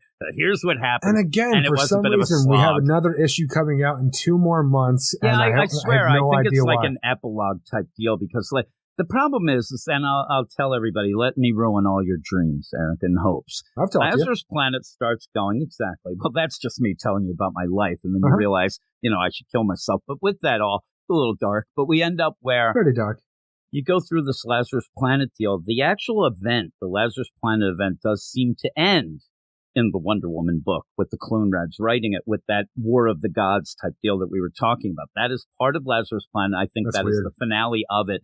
So hopefully it's good before then, because I'm not counting on them doing anything good. So it might end up falling flat, but we'll have to see. And then I think you get, this number 5 issue to kind of push things along. So we'll see how that is in the pink. Most people who reviewed it thought that this was the last issue, saying, that's it, because it does feel like it's over. Where it says, well, no, it doesn't seem, but it does feel like this would have been the last issue because you're going to Lazarus Planet. So I ended up telling a lot of people that it wasn't the last issue. Eric, some listened, some did not. Poor people who can't read. Some did not. Don't. I'll talk about it later. What would you give this? Ultimately, I think the art's fine, and this is not something I think is great overall, but I think it's fine. It tells a story that needs to tell. I just found this story pretty boring for the finale. It's going to lead us towards the next big thing. Yeah, there's some wow moments, some fun stuff throughout the way, but the majority of the issue was a bit boring overall, so I'm going to give it a 6 out of 10. Yeah, I'm giving the Wolfman 6 as well, Eric. That's what I call it, but yeah, 6 out of 10 is the right score, I think. And I think you agree because that's the score you gave it. We're going to go to the last book. Am I losing my mind? I'm getting my notes. We're going to the last book of this section. It is Batman Superman World's Finest number 10, written by Mark Waid, art by Dan Mora, Tamara Bonvillain-Blancas, Steve Wands on those letters. Pretty cool letters.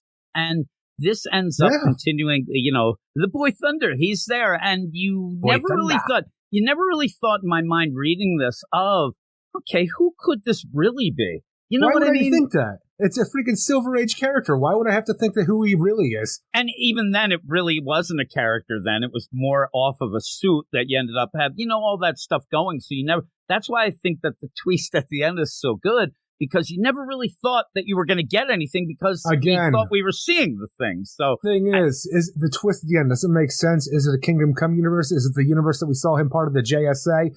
what are we dealing with this Mark Waid thing? That's the because, thing. even though There he is a created the kingdom character. come Earth. So if this just happens to be like the key says, oh my God, you know about this, I'm going to use you to go through it. He could have just ended up on that Earth. It's Earth 22 is what the kingdom come Earth is in the new infinite Earth. So this could just be that he ended up searching for something and ended up on that Earth 22, or this could be Earth 22. I'm saying we also have a Magog in the main continuity who was a part of the JSA, and we actually averted our continuity becoming Kingdom Come. Yeah, well, that's the idea of all this, might be building up Boy towards Thunder it. is like Magog, that. in case we have to. For some reason, we're keeping it coy as we're talking about it, because we're eventually going to get there. It's all spoilers, but it's Magog for some fucking reason. Yeah, the big play, it says that at the end it is Magog, and that's why he's all fired up. But it's David Reed. We still have one more issue to see what that all means, and maybe it's not exactly what we're seeing, or it's changed or something. I don't know, but the idea of this book, Mark Waid trying to explain how the continuity is. Yeah, well, the continuity and stuff like that in this book has been slightly off a lot of the way. Maybe we are dealing with Earth 22 here. That'd be kind of a crazy twist, right? That we were actually not even on our regular deal. I don't know. We'll have to see how that plays out, but I do actually like, as we go through the issue, where you see, in my mind, one of the wow moments of this is actually seeing a Superman who is losing his mind and almost going over the top with it, but still is Superman. Losing his mind with anger because he let, Boy Thunder get kidnapped by the Joker, and what could be happening to him right now, and Superman can't do anything to stop it. Yeah, and so what happened is the Joker wants to know, is convinced that David here knows the identity. You hang out with the Batmans and Supermans. Of course you know who they are. Tell me, Boy Thunder. And he's torturing Classic him. He's Joker. hitting him. Yeah, exactly. He's hitting him with the crowbar as he does. That's his move. Going to get a real feel for that going forward. You end up having, Boy Thunder, he just practice makes perfect. And he even says at one point, I'm not a hero. I'm not like them. I ended up, just showing up here. And I don't know what you're talking about. I don't know who these people are for real. And Joker's not going to believe him. And if they end up not finding him... If he does, he's still going to beat the shit out of him. Yeah, he's going to kill him. I mean, it's going to end up where he'll probably end up killing him. But yeah, Superman is losing his mind. And he's going around trying to desperately find David. And it's one of those things of Superman tries to save everyone, but here he can't even find him. He's going around. I love the idea that Gotham is such a piece of shit place and all this stuff going on where he goes to all these lead bills. Like, I can't see in that lead. It must, meth lab. He goes, meth lab. It's like everybody. And then finally he's like, oh, guess what? Heroin. He's like, finally he's like, I found some upper class people here. They're classy. They have fentanyl and heroin. High five, guys. But yeah, you're awful. But yeah, he can't find David. And the one thing that I laugh at is Batman is like so calmly explaining this to Robin. Like, well, actually, Superman, like he doesn't give a shit, but he's telling him with that. And Batman even says at the one point, listen, we have everybody on the case, especially me, because I'm the world's greatest detective. I don't know if you heard this, but I'm pretty damn good. But you have the Titans, you have all that stuff that we had before as Superman's going. And one of the things that popped in my mind in this very quick issue, this reads very, very quickly. Well, Tony, you talk about the idea that we have this twist ending to show you who this David really is and stuff along those lines, but you also have the origin of the key for some reason. We got to tell everybody who the key is, how he got his powers, and the idea of opening doorways inside the mind using psychotropics and drugs. And the reason that we're going to be working with the Joker right now is because he can give us some more drugs to open our mind with. Basically, what he's saying is, you ever listen to Pink Floyd? This is what they do. The shit that they do to make an album, I'm just going to do it myself, and I'm going to do that. And I did laugh, and I said to you before we recorded at one point, where you end up where the key comes over and he's going to tell the story to David. Poor David. He's got the Joker toxin in him. He's in this key type trap, right? Yeah. And the key starts off with, he's working routines. He goes, listen, I grew up in a pathetic small town. This town was so small. How small was it, Kate? Oh, my God, my phone number was a single digit. I'm like, what are you doing here? Why are you doing this routine? Next day, hey, by the way, my thing is so small that my zip code, it was a fraction. See, I'm going to work the material with it. It was the same joke. You just did another thing with it.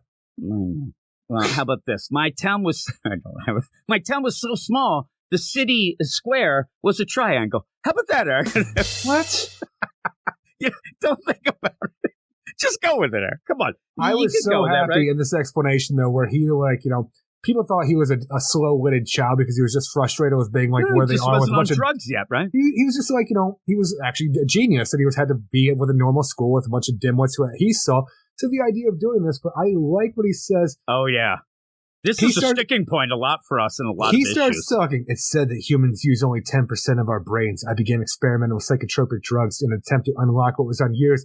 I was so upset when I saw this, but when he comes back, the 10% cannot.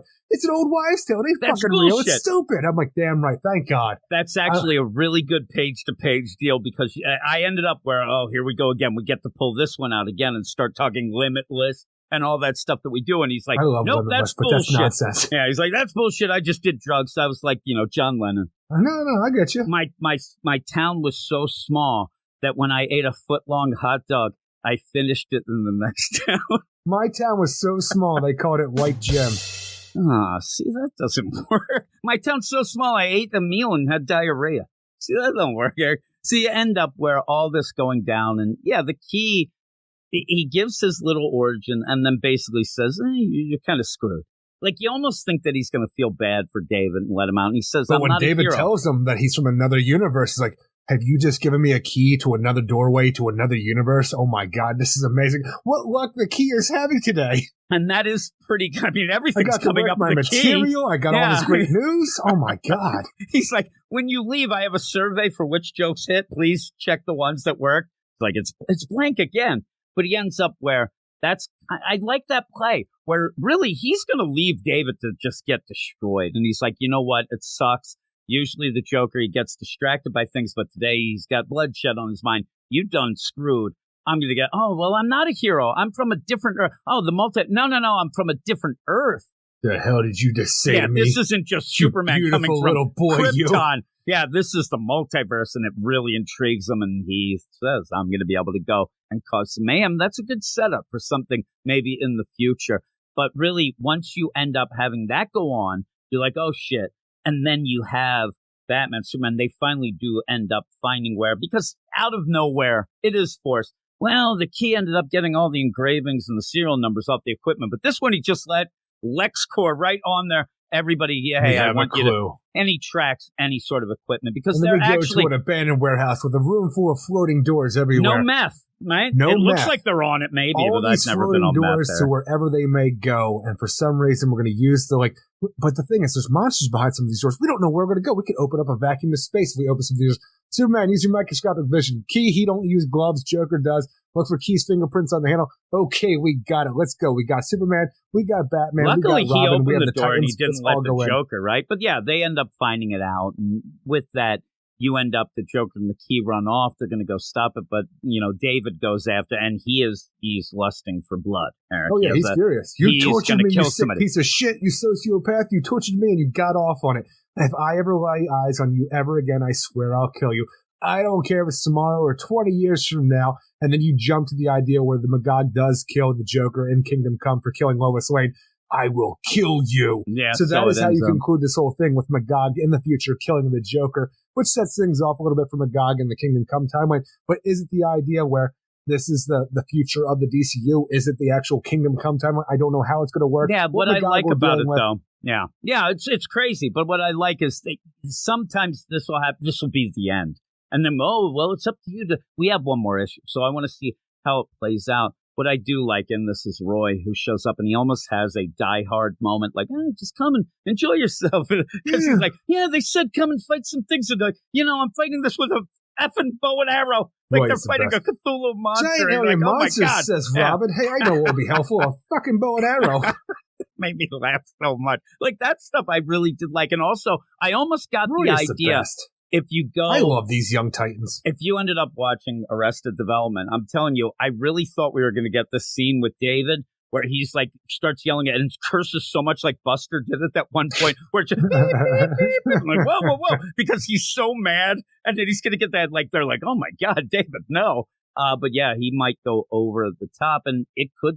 Obviously, he's not going to kill the Joker if this is the real deal or whatnot. But finally, for anybody that did need it, where did Magog come from? Who was Lance Corporal David Reed? Who is he? Well, it turns out at one point he was Boy Thunder, a boy from another Earth who came here, was trained by Superman and Batman, who would grow up to become Magog. the murder of the Joker.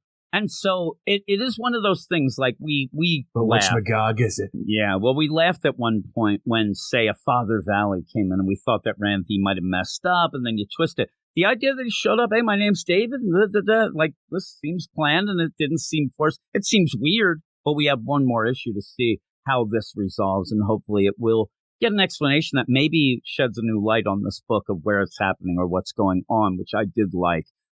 And still, it was a wow moment. Even if you're ending up like, I don't know that really works, or it is pretty big.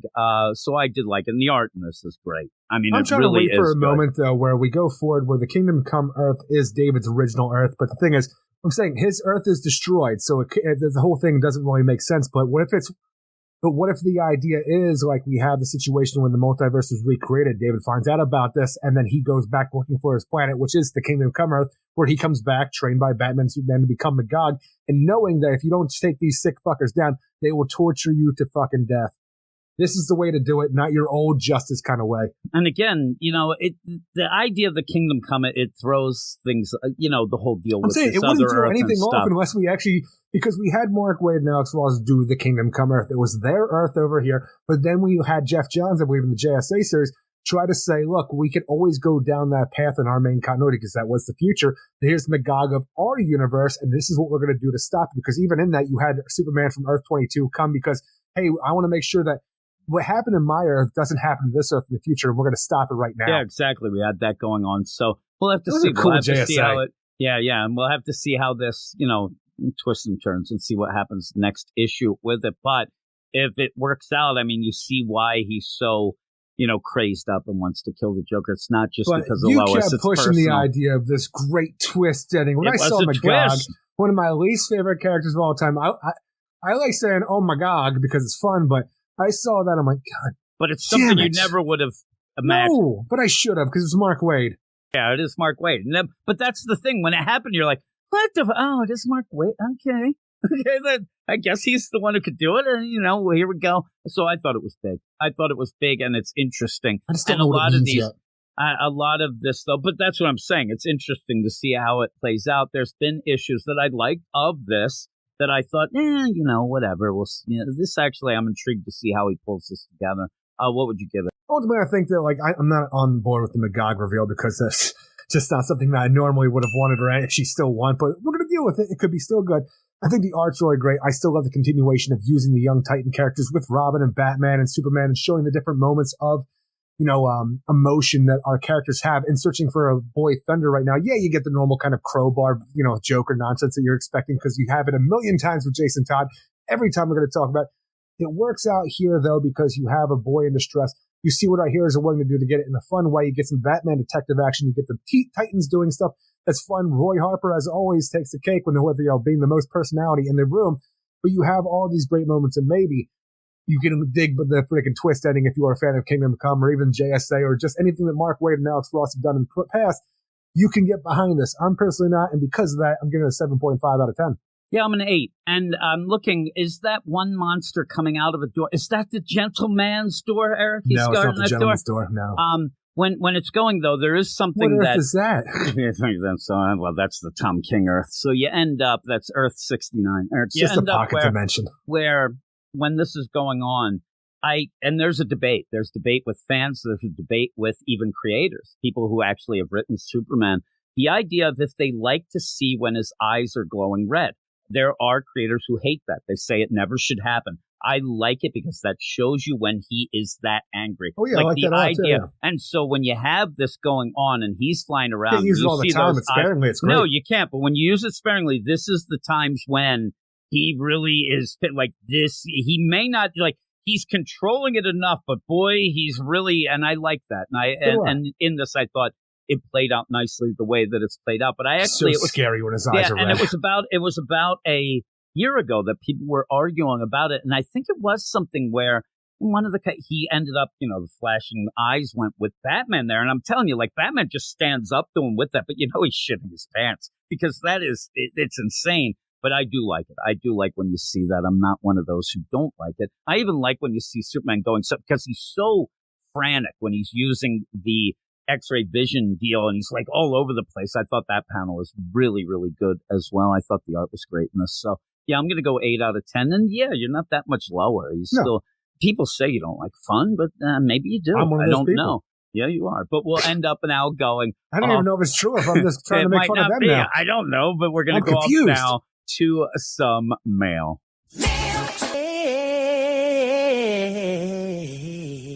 It is time for the mail, Eric, and here we are. We have 3 mails. One from last week. We actually said Luis had sent in a mail, and we had computer problems, so we weren't able to do that. Well, you're part of the team. Keep blaming me. You're part of the team. So with that, we'll be throwing that in. But 3 this weekend. It is a holiday weekend, and you have some holiday flavor to some of these. If you want to get involved in the show. It's ginger spice. It is. Please email us in at weirdsciencedccomics@gmail.com, and you'll be part of the show. I ended up where right now Wawa has this holiday spiced coffee. No. And I can't. You'll say that you never had this experience, but I have, Eric. Joy?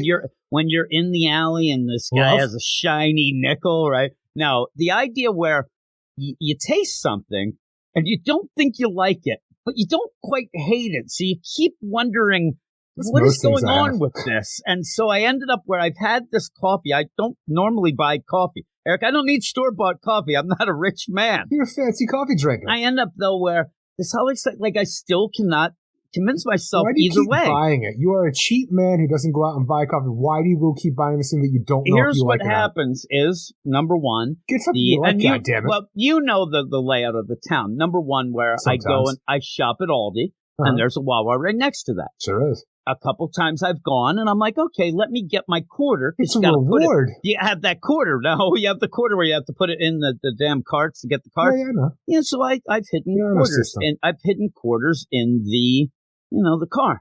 Yeah. So I end up where I'm like, oh, nope, they're spent. And then I have dollar bills, y'all, and I can't use that. So I end up buying a coffee to get a quarter. That's one of the times. Then I get the taste of it, Eric, and then I have to go down the road to get my new computer. So then I'm like, you want to get a coffee? Because Tanya came with me. So then we went then. And then again, I went to Aldi, and that time I just went in and got a coffee. So I've had it 3 times. Still don't know if I like it. But it's intriguing, Eric. It's like a weird spicy taste. It almost tastes like I don't dip cookies in shit because I'm an adult. But you end up where it's almost like one of them spiced wafers that you dipped in the thing. Those things are as hard as concrete, though. They're not going to soften up. But if they did and fell in like you like the dope, maybe that's what. But I can't figure out if I like it or not. I only say that because I went down between sections and I ended up getting my. Yeah. Daddy got to have his fix. Is this almost over? I'm drinking this coffee. I'm like, I don't know if I really like the heroin, but I got to keep trying. Yeah, I can't decide if I like heroin or Turns not. out, yes, it's an addiction you have. I love it. But no, I'm drinking this caramel coffee here. So fancy. She's not. The weird play is it's caramel coffee, but I also have caramel creamer, and now it's That's double. Too much. Yeah, it is too much. See, we have the vanilla caramel creamer, which Jess has. Sometimes I use it because I like the vanilla aspect. I don't mind it. But a little bit would do you, for as far as I'm concerned, the way I drink coffee. It's a weird play. As I used to drink coffee, and just to make fun of myself, at points 8 Splenda, which I think calculated to 75 teaspoons of sugar. Then I ended up sugar and creamer. That's way too much. So I just go a little dab of the cream. That's how I play it now. Give me all that sugar. I don't use the sugars, but I use the creamer. So that kind of goes. Because one of the things that's one of the most disappointing things as a kid is when you would smell this coffee. Oh, my God, that smells like a Snickers bar. And then you drink it. It's like, this tastes like shit. So like, the thing is, I always loved coffee because I got it from my mother, and she always had a lot of cream and a lot of sugar. Well, that's what I'm saying, black good. coffee. I'm saying just the idea that some coffee has its brewing. You're like, I really can tell. That's French vanilla. It is. And then you drink it. It's like, no, it just tastes like any other coffee. You just like actual dark chocolate. It did. It also like the Big Mac. Like the Big Macs. I got another one of them free Big Mac. Here's the deal. Now as we go here, the Eagles lost. No free Big Mac this week. My, what am I going to do? I was going to take a picture. You like, dummy. I was going to take a picture of the passenger side seat that looked like the crime scene, like I had murdered a Big Mac. There was so much of the innards on that seat. I think I'm done. It's like, this is a bullshit Honestly, sandwich. it could have been anything because I've seen you eat. It's anything you have is going to be everywhere. That is true, Eric. Like I said before, it is the Taco Bell of burgers. So we're going to get into this here of the mail. I know you love that, Eric. Oh my God. Mexican. I just spilt my coffee. Of course you did. Mother humper. It's all over the place now. Chaos. We got to keep going. It's now dripping on my ween. Wee. Oh my goodness. My ween. I'm telling you, I ended up, it's coffee I brewed this morning, so I heated it up, and I do put it because I like ultra hot. I put it at 2.5 minutes to warm it up. It's so hot when I warm it up that the actual red cup that I use, like, you know, those Dixie red cups, it actually like compresses into like a goblet, and now it's on my wee. I'm not sure if you're supposed to microwave those. Who cares? What do you think's going to happen, Eric? Carbon monoxide. Today, Tanya says, oh my God, what did you do to your foot? And I looked, I'm like, oh shit, I think I hurt my foot. My one foot looks like it's broken, but the other's fine. I don't know. It might be a broken foot. It might be the gout. My face does hurt. Here's the mail here. We're going to start with Batman Beyond Mark. He says, sup, America's sweetheart, Eric Shea, sup, Mark? And podcaster extraordinaire, Jim Warner. I wanted to wish you both a happy holiday and a fantastic new year. Hopefully, this coming year of comics will be better than this last year's. Let's just not limit this to comics. Let's just get everything that we want out of this next year to be better than it was this year. At least I need that. That would be nice. That would be nice for all of us. I do believe. It's one of those things where each year you're like, boy, it can't get any worse, right? And then it does. And then you're like, what the hell happened? But that is Batman Beyond Mark. I was going to get a hold of him. I was going to get a hold of him to see how many weeks we have been doing this in a row because I did lose track. I did have a counter going on our deal, and maybe it is. It's depressing. The next deal is J-Man. He says, hi, Jim. What's up, Eric? I just realized that, Batman Beyond Mark did put you first. So that's no. I have to take my kid to a swim practice, so this will be a short one. I just watched Black Adam on HBO Max. I thought it was not bad for a superhero film. Face to the lake. It'll be a short one. Well, that's true. I mean, really. I like the use of some Justice Society members. Overall, I give it a 7.5 out of 10. When Hawkman made duplicates of himself, was it me or did they steal that from Robert Venditti's run on Hawkman? Except when he did it, it was multiple Hawkmans from the different resurrected versions of Carter Hall. Now Eric is going to explain that some of them make no damn sense. Well, no, it didn't make any sense in that because of how we go. But no, I think that was just, I'm telling you, I watched it the one time, and even the one time I did watch it, didn't have proper subtitles during the Kandaki, so I had no idea what those Kandakis were talking about. But just Kandaki stuff, right? Just whatever, Black Adam stuff. But the idea when you had the duplicates, I just saw that as like, hey, Dr. Fate's using some magic, and Hawkman has duplicates to fight this off because it's magic, Doctor. So I didn't really see anything about like stealing from this. It was just a clever way to use magic and have Hawkman involved. I actually have the translation here. Actually, when they were talking, anybody from Connox like, what should we do? And they're like, we don't do shit. Wait for Black Adam. That's what seems to happen. You watched Black Adam yet, Jim? No, I haven't seen it.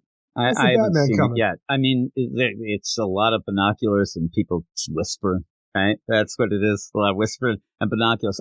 It's funny. I actually went back to rewatch the Batman, and I have had no idea what you mean with the binoculars. I just go with them like, oh yeah, at the beginning, right at the absolute beginning, Riddler's watching a dude with binoculars. 15 minutes, maybe. No. 15 seconds. Yeah, they get back to a little whispering later and stuff like that. I'm just talking about the binoculars. Yeah, it's like, I don't know, binoculars, whispering. But no, I do not have the HBO Max. What do you think? I am a Rockefeller here? I ended up having you pay for things. I had to end up getting our chimney cleaned, a furnace, the nonsense, and a computer. It's nonsense. What you mean is there's absolutely no way you could actually watch these things. No. Yeah, I don't actually have any way to watch it you now. Do. I looked, and it's not on the way that I could. Whatever the deal may be, I have a Plex server that somebody gave me the deal of, and they didn't get it yet, Eric. So that's really my deal. I could search it out more than that, but I don't have time for that. Yeah, you're still gonna watch the Batman. I'm too busy watching Point Break, right? I was talking about that earlier today. Break? I almost watched Point Break again. I started watching, I'm like, I started at the very beginning. I'm like, look at them in those president masks. Pretty cool. Oh my God, cool. They're skydiving. Oh my goodness gracious. I remember when I thought of it again. Every time I see that scene, I think of how it blew my mind when I saw some movies and also rap songs that they talked about dead presidents and it meant money. I'm like, holy shit, that is cool. I thought that was really clever. It's alive. It's really cool. But yeah, I saw that. I'm like, oh my God, look at them in those masks. And I'm like, I got other shit to do. Yeah, I wasn't watching too much of it, but it is my favorite Halloween movie. They have masks on, Sarah, at Halloween. Are you hopeful for the Dick Grayson-led Titan-centric universe in the new year? I would be hopeful if everything was written by Mark Waid, Jeff Johns, and Daniel Warren Johnson out of nowhere. It seems like all of DC's present female creative talent, at least the writers, are currently not very good. Can you name some female comic book writers that you might want to see write some ongoings in 2023? Now, I'm assuming he means at DC. I think he means in general. But in general, there are a million women right now making a million different ongoings. But it's like the idea, like if I say Marjorie Liu, right? If I say that, like, well, what ongoing would it be? I'm going to push it towards what I would like for some of these, because I like Kelly Thompson enough. And I think that she would do a really good Catwoman book. I like Gail Simone back. Well, that's one of my ones, too. Kelly Thompson did a really good Black Widow book. It ended up getting canceled, but I think she could do a pretty decent Catwoman book, maybe a little better than Teenie Howard. You know what I'm saying? Also, that N.K. Jemisin, who did The Far Sector, seemed pretty cool. We like that enough. Maybe get something from that. And even G. Willow Wilson, where I didn't like her Wonder Woman, and I haven't liked Poison Ivy as much as you did, but she did a really good dreaming book. And I think that the problem is, and this will get a little bit along these fights that people have, I think that when you look at some of these things and say, oh, look, they'll only have a woman write Catwoman, right? Well, that doesn't mean that the people they get might not be suited for the character anyway. So say a Teenie Howard, you might hate her Catwoman, but she might actually do a kick-ass Tim Drake. Or, with that. So I think it limits everybody around, but anybody could write a good book. They just have to get that character that they're interested in and whatnot. So you have to take all your vendettas off the table, and this will give somebody an opportunity. No, actually, I was going to have a deal where I was thinking of all the vendettas that everybody thought I had, and I'm going to have a checklist of what ended up happening with the books that I said and was told I had a vendetta. I'm right every time, 100%. It doesn't make the vendetta go away. Right. I'm saying the idea that I say, I don't think this book is going to turn out, because what I see so far, we're getting the same thing and it's going to end like that. That's not a vendetta. That's an observation. And they're all right. They all 100%. Everything I said, except maybe Jim Zub. I have a vendetta against him. He's an asshole. Is what I think. You're an asshole is what I say to him. But all the rest, I'm like, hey, this Matthew Rosenberg, I don't know. He doesn't really stick the landing a lot. He hasn't. And so, Joshua Williamson, people could say we have a vendetta of him way back in the Flash run that people like, but our big play was he loses track of the story and then it ends up fudging it at the end. That's what he did. But you have a tendency to make it personal as well. Well, I get mad at you because you don't see the light at the end of the tunnel. No, I can understand that. Like we talk about Joshua Williamson, he never freaking can finish the book very well. But I don't want to, actually attack the person's character either. I never really. What I say is, oh my God, we have Mariko Tamaki doing a weekly book. This is not going to lead to anything, and it didn't. So there you go, vendetta. But yeah, I like I said, Gail Simone. Put her right now on Wonder Woman, and that book improves tenfold. I'd also like Marguerite Scott back. Yeah, I'd like her as well. There are a couple deals, even like stuff like, I don't know, Jody Hauser does some stuff with the Star Wars deal. Okay. I mean, again, if this is one of those questions of saying like, hey, you're not going to be able to come up with some writers, something along those lines, listen, I can list a lot of shitty male writers right now, too. I mean, right now, I think we have a crisis of fucking talent. He's got a vendetta against at least 5 of them. I have a vendetta against the whole writing community. If you even are out there thinking right now, I think I want to write comic books, I hate your guts. He's got a vendetta against words, really. No, I actually have a vendetta against shitty writing. Hard. And there are not really... Here's the thing. In all the writers that we have, there are barely what I would call storytellers. They are actually, it seems like what we have are people who are going and connecting dots of what they think or were told a story is, but they don't have that innate quality of storytelling. Like, again, Jeff Johns, I think, has that. I think Donnie Cates has that, even though people, go nuts about him. Even a James Tynion, who you say at one point, I had a vendetta against, I think he has it as well. They have the deal. And even Mark Waid and Daniel Warren Johnson, these are the writers. When you think about the great writers, in my mind, it's because they're great storytellers. And I don't see that anymore. I just don't see it on the deal all the time. But vendettas, There you go. I was looking up some of the female writers and trying to figure it out. Gail Simone, though, even though a lot of people are annoyed with her, social media presence, she likes to joke around and stuff like that. I would like to have her on a Birds of Prey. Like, even if it was something she didn't do before, but really a Birds of Prey or Wonder Woman would be great. But I'd like to see her on something. And again, G. Willow Wilson, I love Miss Marvel that she did. I just haven't liked anything at DC except that Dreaming book that nobody read. So there you go. I don't know how to respond to it. I got a vendetta against everyone. That's all he says. Keep up the good work, and I'll see you in 7.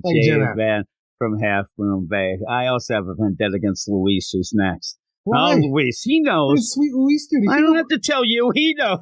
I don't have a vendetta against Luis. Hello, Jim, Eric, and the best crew.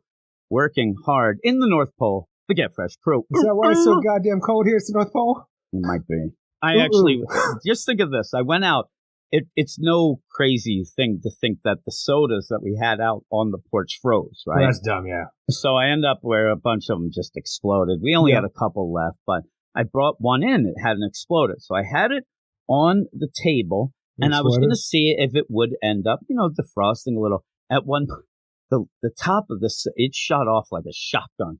And it scared the crap out of me. It went off all over your new computer. Now you got to go back up to Whitehall or White Gym to go get it. I was at the kitchen table, and the thing is, it shot across the room, hit the wall, and then ricocheted, almost hit me, and went the other way. Shoot your eye out, crazy. If that was pointed towards me, I think I'd be dead. Luis says, it's time for the question of the week.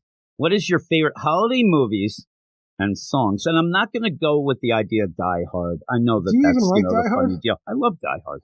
I've seen that movie a lot of times. But in that, I have a couple, because he does say movies and songs. It's plural. For some reason, I put my songs first, but I'll give you my songs. And you have to remind me, one of my favorites is Christmas in Hollis by Run DMC.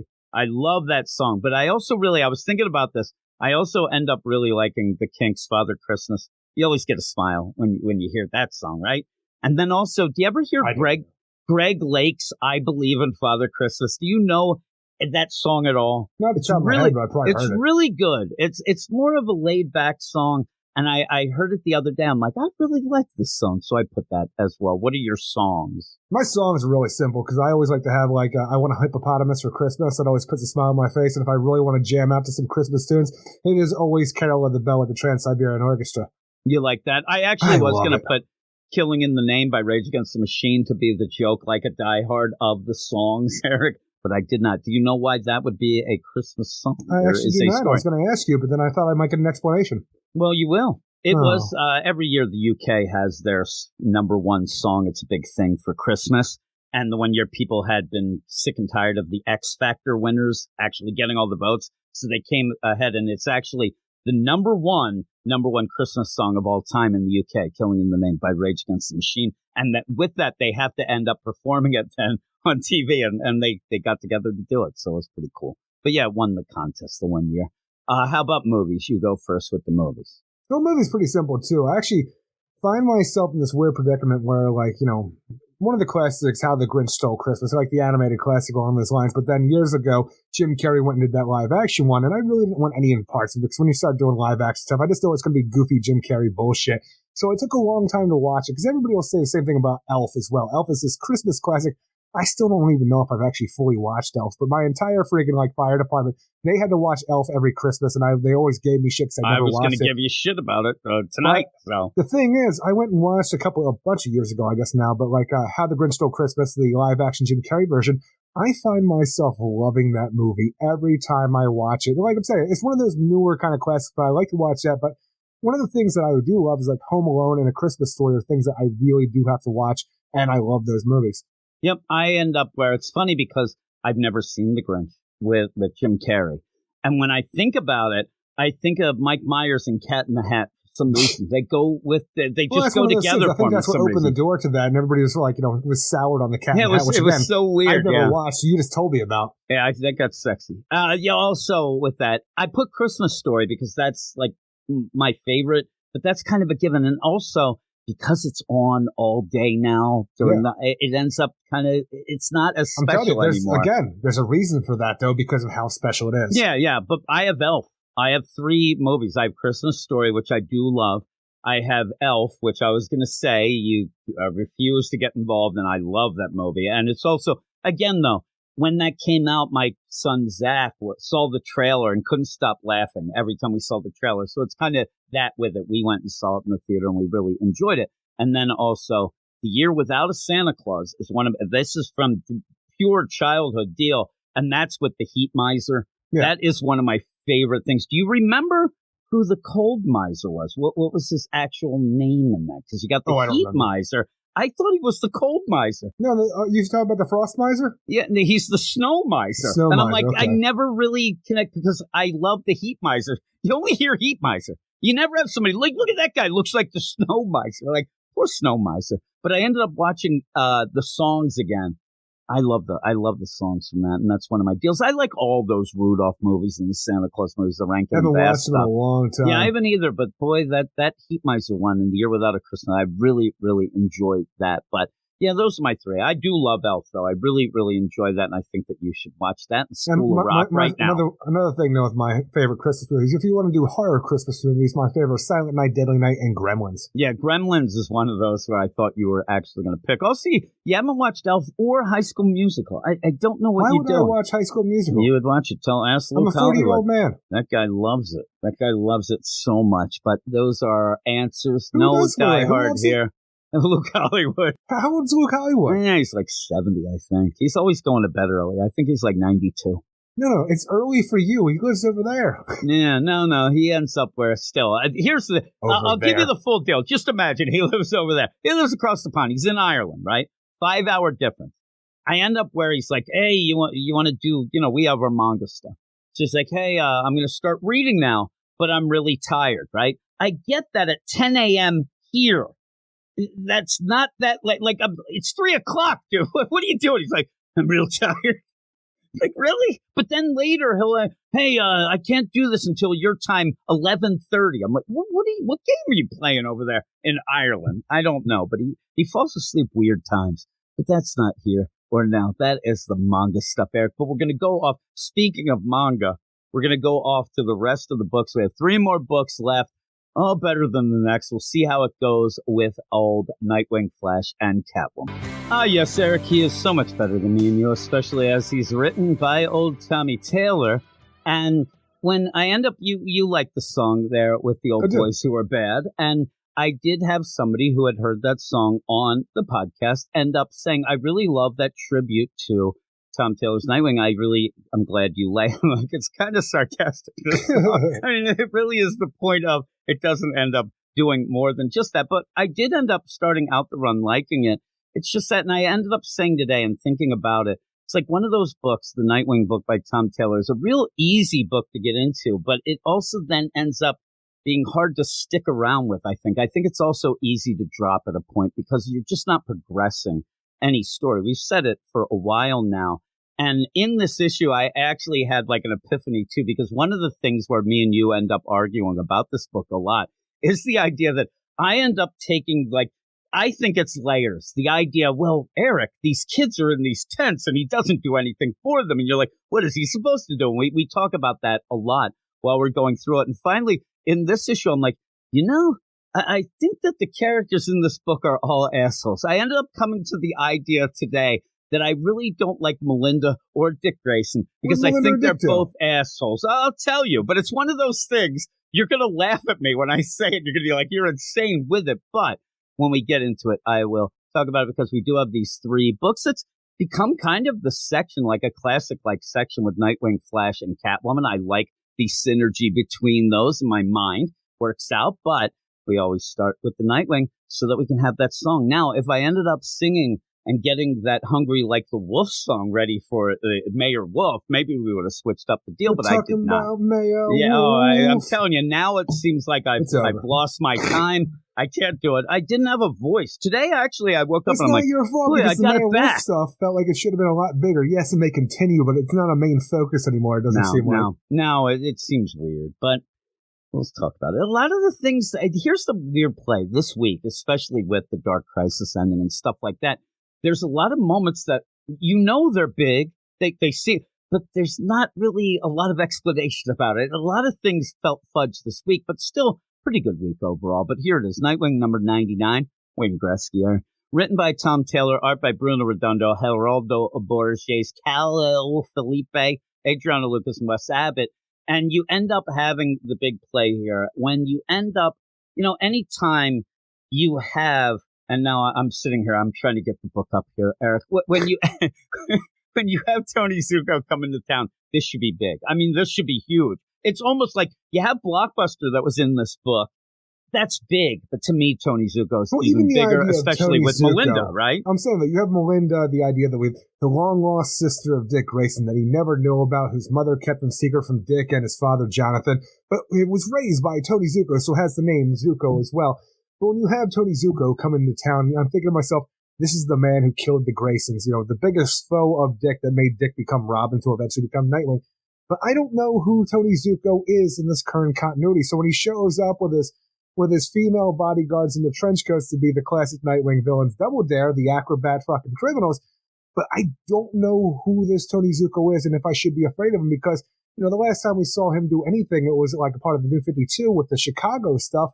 And I felt like I was more afraid of of that Tony Zucco and what he could become because it seemed like he was on the up and up until he wasn't. And again, he comes into town with a few days to kill, Eric. And so when he does that, though, you have Tom Taylor with the opportunity to establish this, to establish the idea where he comes in, listen here, Melinda. This looks like a round asshole. He actually ends up coming in almost like just somebody who's a huckster. He's going to come in and try to sell you snake oil or something. It's like a father who left you when you were a baby. It turns out you're a football star now and he wants to be back in your life. I actually was going to say, baby Melinda, turns out you're the man now and everybody else in Salvatore Maroni's list, they're all getting fingered right now by the police. Sexy, huh? But now the thing is, really. You, me, baby, we both got out of this unscathed. You and I, we could take this city over. Isn't it great that you're the mayor and I'm your father? Yeah, so he does come in, and you do have the beginning. And again, Tom Taylor. It's like the end of Waterboy. You know that one, really? Right? Yeah, I do. And also, it reminds me of like John Lennon's dad and all that stuff. I mean, it really does. It is the play of, okay, here we go. But it also is the fortunate circumstance, at least with Tony Zucco, the idea, okay, there's a power vacuum. I can come in and slip in. But it's weird because he's Tony Zucco, and in that, he comes in almost like, hey, look at me, poor Tony Zucco. I got to up the ante. It felt weird. It did feel weird. He didn't come in as big and bad as Mike. I'm glad you brought this up because I didn't even think of that when I was reading it. Quite frankly, I was just kind of like, he just comes in and out. That was more of my thing. But you're right. He comes in almost begging to, hey, can I get involved? Will you realize the me? Power vacuum outside of the Salvatore Maroni stuff because it was all taken down, but Blockbuster mostly is gone. There is a need for somebody to take over the Blockbuster role. I wanted Tony Zucco and the Double Dare freaking to go and do this because, he needs some muscle. He has some muscle. But what you have instead is one to say, look, I'm not going to help you take over shit, Dad. Like, I ain't going to need your help, baby girl, because Salvatore Maroni, he's got all these riches he done left behind. But now that he's, being a stool pigeon for the police, your daddy's going to go and, take all this stuff for himself, and I'm going to be a made man, which is fine to a degree because you're going to need some capital to get your new criminal organization going. But when the story becomes secret pirate banks at the docks for the hold, and it becomes the most, I'm telling you, I started getting flashbacks of the judge and how I know. I was made by the sea and stuff along those lines. When I actually did a video review of this, and I said, what's up with this Bloodhaven? They have the judge, and he's transformed by the sea. Now we understand that they're there at the shoreline, and it's an island and all that stuff. This used to be a whaling community, and you know what it is now? Over on the edge of the community by the lighthouse, we have a secret criminal bank called the Hold. You don't steal from the Hold no matter what because we do pirate shit. And again, when you end up having this way, I think that the play here, and you have things, you still have Heartless out there. That'll lead into the thing about stealing hearts all over the city. He's stealing hearts. It's like Shawn Michaels out there. Who knows what's going on? So he's doing that. But what Tom Taylor does, where when he gets in, and it's not even political, it's just the idea. Look at all these people going down. Oh, my God. Everybody was connected. Maroni's singing like a canary. Here we go. But it's like really quick, and it's such he broad strokes a lot of things. So when you have Tony Zucco come in, I actually wish that we had a little more time. And it's funny because this book, the pacing's so bad, but I want him to take more time with this. But the idea of, oh, my God, there's this big bad. We don't know who it is. There's a big big player in town, and they're calling all the shots. And then have Melinda discover that it is Tony Zuko. And then she's like, really? Like, you had to do it here or whatnot? That would have been more interesting to me. But when he comes to her, and like you said, it pretty is like, hey, baby girl, you want to get in on this? You got the action going. What, Dad? Now, I'm not going to help you take over the city, Father. God damn it, you're just like your mothers. Yeah, well, here we go. With that, you have a couple plays here, and this is where I get the idea that Melinda is the biggest piece of shit in this book. You end up where there she is, Mayor, right? There you go. He comes in. He doesn't seem like this would be something that in the past she wouldn't have been down with. He comes in thinking that she's going to be all for it. Also, the idea that by the end of this issue, she changes her name. Yeah. Oh, my God, I found out I changed my name. What? Hey, your mother, she's a liar, right? Seriously, she ended up in the position she is right now because she kept that name Zuko, whether she liked it or not. She's playing off now that she hates his guts and never liked him. She used the Zuko name to get to be mayor. You ended up where all those assholes, including Blockbuster, the only reason that she was involved was because she was a Zuko, and now she's going to ditch it. As he was a big piece of shit the whole time. That's bullshit. She wants to be a better person, Jim. Yeah, but it's still, though, she ended up using all that. If I end up, that means she was awful before. And so even this, when he comes in, he's not saying, listen, I know you're on the up and up, but now no, he's coming in. Listen here, baby girl. We got this going on. Like she has been involved in shit like this all along. It threw me off a bit. Oh, but it's I didn't just realize that people side. aren't given the chance to change in their lives. They got to be whoever you say they are. What has she changed? I mean, she's she ended decided that she wants to be on the goodness. She helped take down Blockbuster. She's changed her name and got her father arrested. We don't know that. But so what did she do to get here? Because really, like I said, she really leaned on. She was put in a situation where the mayor was killed in front of her, was forced to become the mayor. No, I'm not saying that. But she decided, ended up, I don't want this. That's like you're saying that she was just walking down the street. She has done a political career based on that Zuko name because she was always on, like, just the idea that she was waiting in the wings for Blockbuster to say it's your time now. Obviously, shit was going down there, and they were pulling strings because she was a Zuko. She's got a lot more redemption in that she needs to then just say. She was her own lady. Yeah, she had the last name, but maybe she was a go-getter and did it all herself. Yeah. Since her father spent all this time in prison. Since the only thing we saw was she was hanging with Blockbuster and a bunch of criminals, and they were throwing the Zuko name around. Politics and but they were throwing the Zuko name around. They even like, hey, your daddy. Yeah, but Nick Cage didn't. Right? He wanted to get his shit on his own. He's Nick Cage. Everybody already knew. Yeah, but still. It just ends up in the whole thing with Dick Grayson. When you see Heartless at the end, what the fuck is he doing about Heartless? He knows this guy is out there stealing hearts. He actually fought him 2 years ago, it seems, and he doesn't even look into it. He doesn't look. They have to be finding carcasses with empty chest holes in there, and he's not even batting an eye. It's just weird. It's what Tom Taylor does. We also don't know what he's doing behind the scenes because right now we're focused on Tony Zuko. This is what Tom Taylor does. But I'm saying for a year and a half of actual books, he's not really been looking into it. Like 2 weeks. He's just been going around. Hasn't been. I'm saying so. A year and a half of actual books coming out is 2 weeks, and in the time of the deal, maybe 3. Yeah, I'm telling you, he's doing nothing because we're not seeing it because Tom Taylor only wants to give you those wow moments in this, and the wow moment here is, oh, Tony Zuko's back in town. He's speaking of which, he's in town for a half hour. I'm fine with all the stuff that you're talking about with Nightwing and Melinda and stuff like that. When you actually reintroduce Tony Zuko, and I want to know what Tony Zuko is, because we don't have enough time to do this because we have Nightwing 100 coming up next. So let's just get this out there as a one shot for the most part, and just establish, it's no longer Melinda Zuko, it's Melinda Grayson Lynn. We have to reintroduce Tony Zuko to all of these readers, and we make him the biggest idiot in the goddamn world. He wants to have this riches and all this stuff.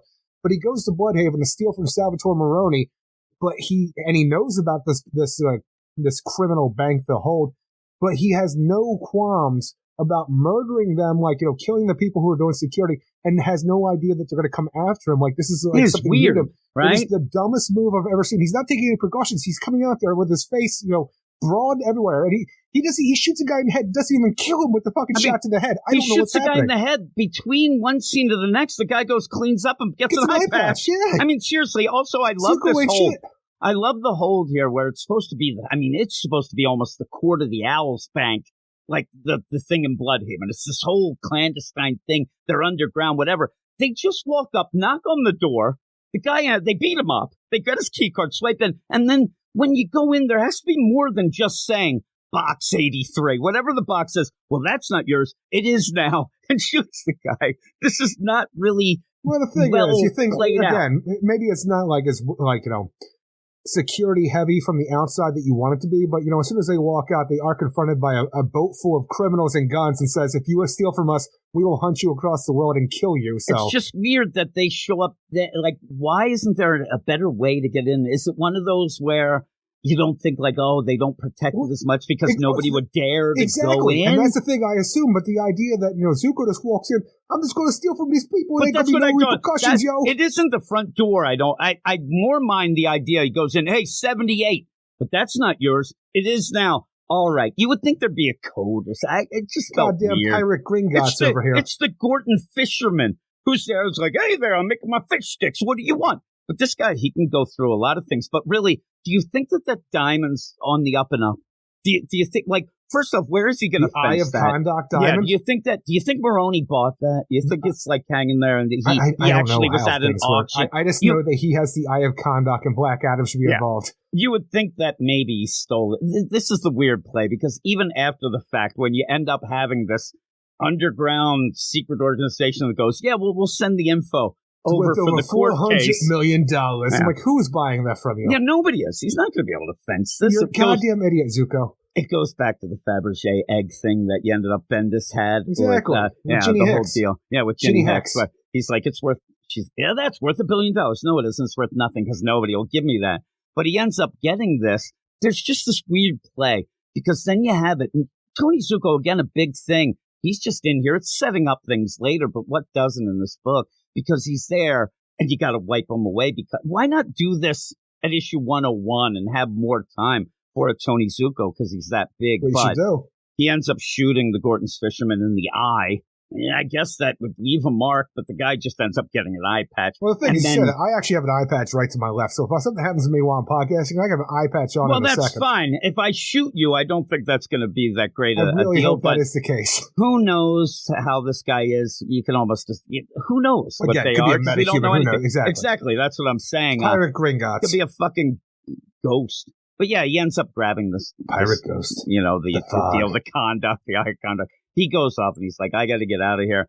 Hey, Double Dare, you take care of Nightwing. Because when he was told by Melinda that this was going to be happening, Dick ended up tailing Tony Zuko. And then in this, you do get the thing that's thrown out there. This Tony Zuko was never accused, never convicted or whatnot of the Grayson's death, and they're going to start looking into that. We're going to open that case back up. Yeah, they're going to open you wouldn't that do that case. to your daddy. You ain't my daddy. Yeah, I am. No, Jonathan Grayson, his mom told me, your mother's a filthy fucking liar. Yeah, well, I'm still getting you locked up, daddy. I don't know why. The idea, too, and again, this is something because just like Tony your mother can't take a punch. Tony, oh my goodness gracious. Tony Zuko is a piece of shit. We know this.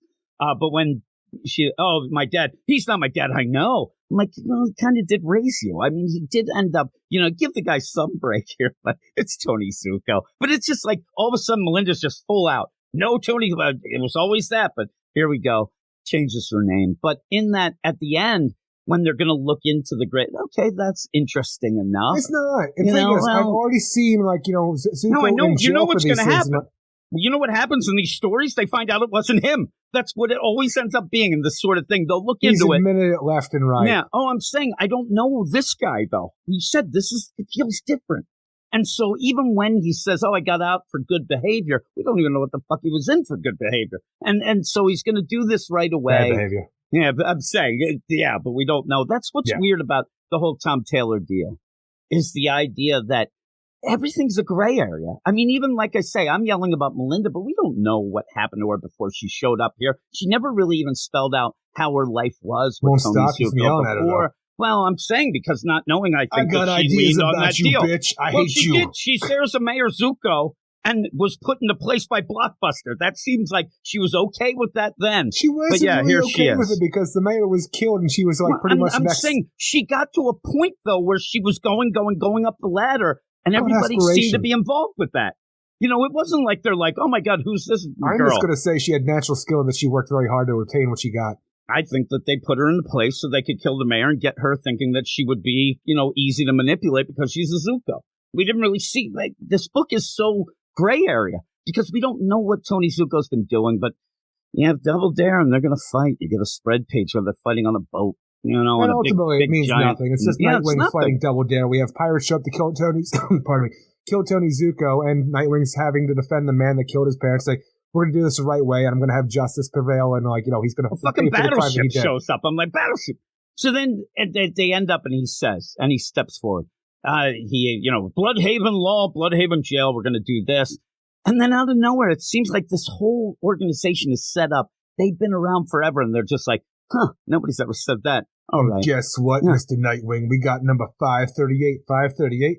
That's the number of the safe belonging to you in the hold. What's in it? It's your safe. Someone established it for you. Deal with Zuko. We talk in the future. So we have this whole thing. I imagine this is going to be a Court of the Owl thing. Yeah, probably. It's like a Talon mask. Oh, shit.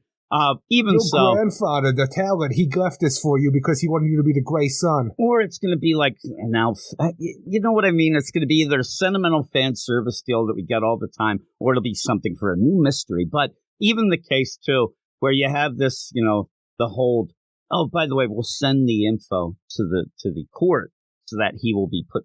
What are you sending? You're like an underground pirate, fucking bank. What are you going? Oh, he tried to steal the stolen deal or It just seems nonsense to me. It's a bunch of hooey, because I don't think that they would get involved in the court. Then the court's like, well, we want to see what you have over there, and you're gonna have to testify. They're not going to do that. But with that, there you go. And he's, but we do end this whole thing with Tony Zuko in jail, but he won't be staying there because somebody wants him out and about. And not only just him, but the KG Beast as well, because it looks like we're getting a Nightwing revenge squad put together to take, our Boy Scout of Bloodhaven down. But we also have Heartless, so maybe he'll be a part of the pack as well. But who knows, because things just kind of run where they want to go until they don't anymore. Yeah, do you get the idea there? Heartless is now ripping hearts out. He doesn't have that gun. It looks like he doesn't have the gun, right? I'm just guessing because he got all this power. He's yelling it. He is freaking doing Kali Ma. That's what he's doing. But the idea that maybe Blockbuster's hearts are so powerful he can just do this, don't need a gun no more? Maybe. He's doing it now, and I love the idea with the police. We're baffled. We just keep finding these holes with people, and Nightwing's like, I got other things to do. That's the thing. I don't know what we're going to get in the 100. Usually there's some leaks or some ideas about it. I hear that it's a status quo change. It can't be a wedding. That would be too forceful. We saw it might be an engagement with Barbara. Maybe we'll get that. I don't know, but an engagement doesn't seem that big anymore either. I don't know. They've been married like 7 times, right? Yeah, really. But overall, no, everything just seems to the pace is always pretty fast. We talk about this. When you get done, you're like, oh my God, was that 21 pages? And I think sometimes when you get somebody like a Tony Zuko, when you get done, you're like, it seemed too quick. You want it more. I want it more of Zuko. I want it more of what this means and of that. And by the end, it just feels like it was barely half an issue, and we just got in and out just to throw another name out there. To Grayson Lynn. Tony Zuko came back and was gone just as quickly, and he just was an idiot the entire time. And you have a mysterious box and the idea that somebody wants to get Nightwing's greatest villains together, take them on, which might be cool, but right now it's just Tony Zuko and KG Beast. Yeah, and Heartless running around yelling. Doing Heartless stuff. And he's been doing that for this entire run so far. We haven't seen anything yet, really. I'd love it if when they end up where you're in the middle of the next issue, the big 100, and this guy comes up. He looks like he's like 28, and he's like, hey, Nightwing, hey, Dick Grayson, I just want to thank you. I was one of them kids in that tent city. Man, you really turned my life around. I'm married with kids now. I ended up going to college. It's been now. It was 2 weeks years. Ago. I'm telling you, it's 15 years now. Yeah, and we're like, holy fast, shit. Haven. He's like, oh my God, you really helped me out. I got grandkids now. But what are you doing about this Heartless guy? I don't know. I'm just breaking my own hearts here. So yeah, by the end, again though, it always has something that you're like, okay, that's cool enough. But this one really just went by it went by too quick. And then at the end, you're like, man, we hardly knew ye, Tony Zuko, because I thought this was going to be bigger. But being a 99 and the 100 coming up, I guess that wasn't the case. But what would you give it?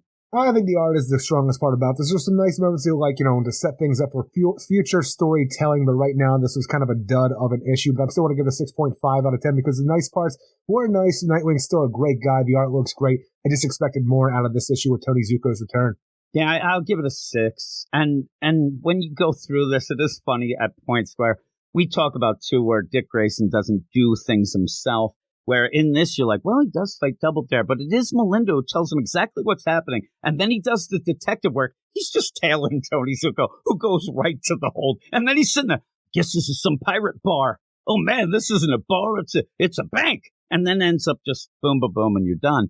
Just odd. It just, everything feels rushed, but doesn't go quick enough overall. Hopefully that means they concern themselves with more of the issue number 100, and that's going to knock our socks off. We'll see how that is. I hope it does. I hope that it's something there. But a lot of people continue to really love this Nightwing book, and I said, it's one of those that's consistent. If you like it, and you like just getting these wow moments, and great taste, Grayson's great. I talked about it before, and the idea that it felt like Tom Taylor was trying to redeem Nightwing. Actually, when we were talking, I think he might be trying to redeem himself, because before, his big thing was, I kill everybody. Everybody started tagging him. Oh, Tom Taylor, he's the guy that kills all the characters. Even did it in Suicide Squad. And so when you end up coming, maybe that's his play now, that he wants to just show, I don't have to kill people, main characters. I'll show you how great they are. I don't know. But it's just odd how he just goes with that pacing. But Dick gives all his money to the needy kids, has a 3-legged handicapped dog. Isn't he a great guy? I mean, seriously. He's his own Burger King Kids Club. He's just walking around there. His future wife used to be in a wheelchair, and he was still willing to marry her. Oh, my God. Exactly. Yeah, and sometimes, we saw that implant deal doesn't work, but he doesn't bitch and moan. I'm just expecting in the future, we're going to have a thing where, Haley's all grown up, still a 3-legged dog, no longer a billionaire because he gave all his money to the city and needy kids. His wife's sitting beside him in the wheelchair, and, Mayor Grayson, this is the eye for the future. Just to show you all the great stuff that he is, because he's willing to have all these things in his life and give everything away. That's what he's setting up already. He's earlier on, he's like, okay, that's going to work later on. I got that. All right, I'm checking boxes here. He used to be a police right. officer, too. Yeah. And and he wasn't a sus one, I guess. You have all that. Oh, and he doesn't like Blockbuster. That's for sure. Parents died. Ends up here. He's an orphan. Really. He has everything, but yet has nothing. Eric, he has nothing. I don't know. But he also, friends with a lot of superheroes. So with that, we'll move on to the next book, which I did like.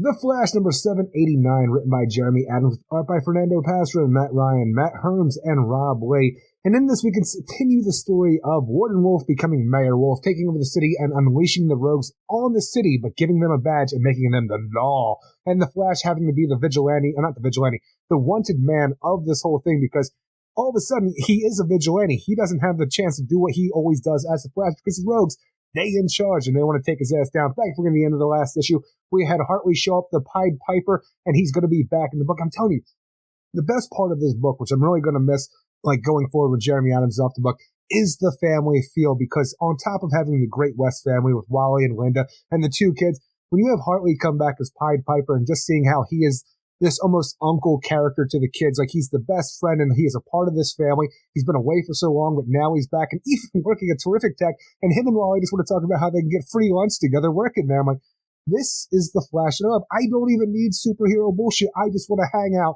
with the West family. We've been doing that since the beginning. If people have been listening to us, the idea of Jeremy Adams, we always love the family aspect of the book. We love the kids. Everything that he did with them really was solid gold. It was the superheroing that we thought at points was lagging behind it. The Cosmic Glaive, story, the Glaive.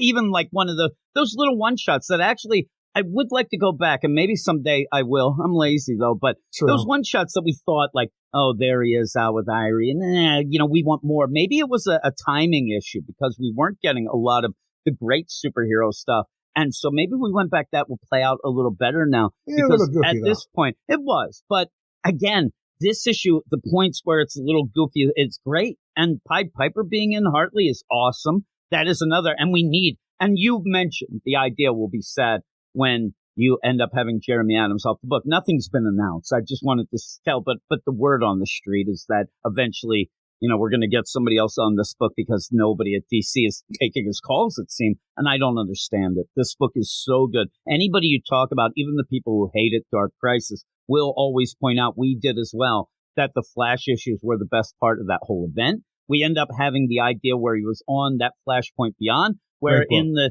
little whispers and things that it was more of his story than we actually knew. A lot of things like that, which I really wish that DC would. Haven't they learned that when they get somebody good to keep them and maybe even, do a little exclusive deal, they haven't learned. And that's the point. Why would you not sign this guy? If somebody else wanted the Flash book, that's a shame right there. put him on something else, right? Great. Put him on he could do a Titans book. I mean, he's really showing us that he can have a bigger cast, a family deal. Book, whatever. I would like him on an Aquaman book. We haven't had a real good Aquaman book in a while, and that could be a family deal as well. Yeah, exactly. So you end up where the family stuff here, just you end up seeing that he understands the connection of characters and understands family dynamics, especially when Hartley comes into the house and you have Jay and they're so excited. Hartley. They're leaping at him. And it's classic. Wally's like, oh, look at me. I'm just, cold cuts here. And they're like, we see you all the time, Dad. But that's a natural deal. But it does show you the fun and the joy. Even when you open this up and it is Wally hugging Pied Piper there. It's so cool. It's so neat with that. And then you even have really good moments with the rogues, where the rogues are a weird thing in this, but it's played out that way, where they're kind of on the up and up, but they're the rogues, so we're not really, but they're always not bad, right? The thing is, they are the blue-collar criminals, and that's why I love them, because they are out there doing rogue stuff, but now they have a badge, and they're also getting paid for it, so they are the good guys getting paid well beyond their means, so they don't even have to do criminal acts, because they're making a killing on the up and up right now. I want to point out the fact they're not doing anything wrong in this book. No. They are actually doing what they're supposed to do. Yeah, we love Wally and the idea of that. It just turns out that Mayor Wolf is a conduit for the Lords of Order at this point in time and going a little excessive. Yeah, exactly. But they are actually doing what they're supposed to. They're not like on the side. Okay, now that we have this, we're going to do that, because they're making so much money. The idea where we have this, because it's Warden Wolf is a conduit. He's the host right now for the Lords of Order. He is getting all this together because it's what he has been chosen to do, to get order in Central City. But every step of the way, with everything we're doing, for the most part, we got to go over and steal money from other criminals to put together my mayoral candidate to become mayor. Yeah. Exactly. He is doing all these sus things, but it's a means to the end, where all the characters around him, like Blacksmith, who is freaking right-hand woman, who was the previous leader of the new rogues when the other rogues weren't together. But you have the rogues, the leader of the pretty much, rogues 2.0 that we had with Blacksmith here. All these characters, they're pretty much on work release. They just don't want to be in prison, and they're getting paid to not be there and do the up and up things. I'm like, this is great. Yeah, exactly. Because it's Wally. It's a flash book. If you go through the lens of what you're like, oh man, these bad guys. But even Blacksmith, who seems to be reformed. I mean, she's probably sitting there like... And it is, yeah. Blacksmith does really seem to be reformed right now, yeah. Yeah, she even says that. Like, it's not like, I hated you all along, Flash, I'm going to take you down. She actually almost pleads with Wally of, listen, this is good for the city. She's like really spelling it out. And I think she probably is like, this is a lot better than doing that nonsense and going to jail. And Warden Wolf is preaching order, and they are helping that out. Yeah, he's just a little too excessive to get there, and he's excessive with things, and he's really starting to get really over the top. But overall, even Blacksmith tries to say, and even the rogues like, hey, they voted him in, like the whole deal. So, and it doesn't ever feel like a forced political message. You know what I mean? It doesn't feel like, oh, this is ripped from the headlines. It is just a weird situation where at the end, I'll admit that I think a lot of people reading this, when you get to the Lords of Order, it's not as a huge reveal as I thought it would be. Because you end up where you're like, it's not this gigantic reveal, and it's always this thing where Warden Wolf, or Mayor Wolf at this point in time, he is still a host for the Lords of Order, but the Lords of Order have given Wally the ability to continue on with what he's been doing, because it's like, how people, like explaining how people are, how things have been going. They're giving him leeway to make sure that things get worse. So Mayor Wolf is going to go back to doing Lord of Order things, but right now, Mayor Wolf, it just seems like, is going to go and do Mayor Wolf stuff. Flash is going to continue to do Flash stuff, and the rogues are going to continue on doing rogue stuff where they might slip up and do some evil stuff, but for the most part, I think they might. But they got some work release right now. We've just made sure that things don't have to be as excessive in Central City as they have been when Mayor Wolf first took over with the curfews and all taking people's freedoms away, but smaller to the point where eventually it'll get more and more, because when you want absolute order, you're just going to take away everything from everyone. Yeah, that's the whole, that ends up being almost like a Tom Taylor Injustice. I want to save you, but to save you, and I think I'm protecting you, I'm actually taking away all your freedoms, because, and that, it gets twisted and turned and stuff like that, and it never works out great. But I like the idea. This is what makes it funny to me, because usually what you'll just have are the rogues in jail with Warden Wolf there as, the warden. God, I hate these assholes. Now you just have Mayor, it's the same dynamic with that's the Wally. thing, You know what I mean? They still got have really the deal. used to the way his life was. We're having a bunch of nincompoop villains around, so he's like, "Look, I'm going to continue doing what I'm going to do, but in a bigger capacity outside of Iron Heights." It's one of those like it's a little slight twist. It's almost like the idea when you have in Pulp Fiction of the slight differences with the fast food in Europe. It's still the same dynamic, but it's different. With the Lord of Order reveal, though, where it's not as big as I want it to be because it really doesn't mean anything ultimately, because Wally was able to talk, them out of them having complete control over Central City and eventually how further out they want to go, I don't know, but it is great in the fact that it does explain how Warden Wolf was able to use his newfound powers to do things that he never did previously with his biokinesis. And including healing people from Kent. Like, this was way over the top. And again... At this point, he starts shooting, like, lightning out from around him and shit. Like, what is he doing? And what Jeremy Adams is doing each step of the way is he's proving that he's gaining our trust. If he ends up doing something wacky now... What's this about? You know that it will be something going on. Now... Earlier on, as we were saying. I'm telling you, it even seems like, he's listening to the show where he's talking about, what the hell is Gerner doing over here if he's over here? Because we're just going to have the best. Random asides that don't mean anything in the book, but it's just little things that if everybody's reading the book, the fans of DC Comics are, how does this work? If this, like, you even have Wally West talking about, like, he's fine because he keeps showing up over here, so that shouldn't have been a problem. So these little asides are just fun little, like, Easter eggs to a degree for things that fans will complain about because the continuity and where things take place. And I'll tell you, because they're sitting there talking about things like, I don't know, something's happening, something nefarious in Iron Heights, but outside Girder being crumpled into, and he says Girder being crumpled into a ball, which was short-lived. He was everywhere during Dark Crisis, and usually, I get upset when they name the event. I thought it was hilarious. I thought it was so funny because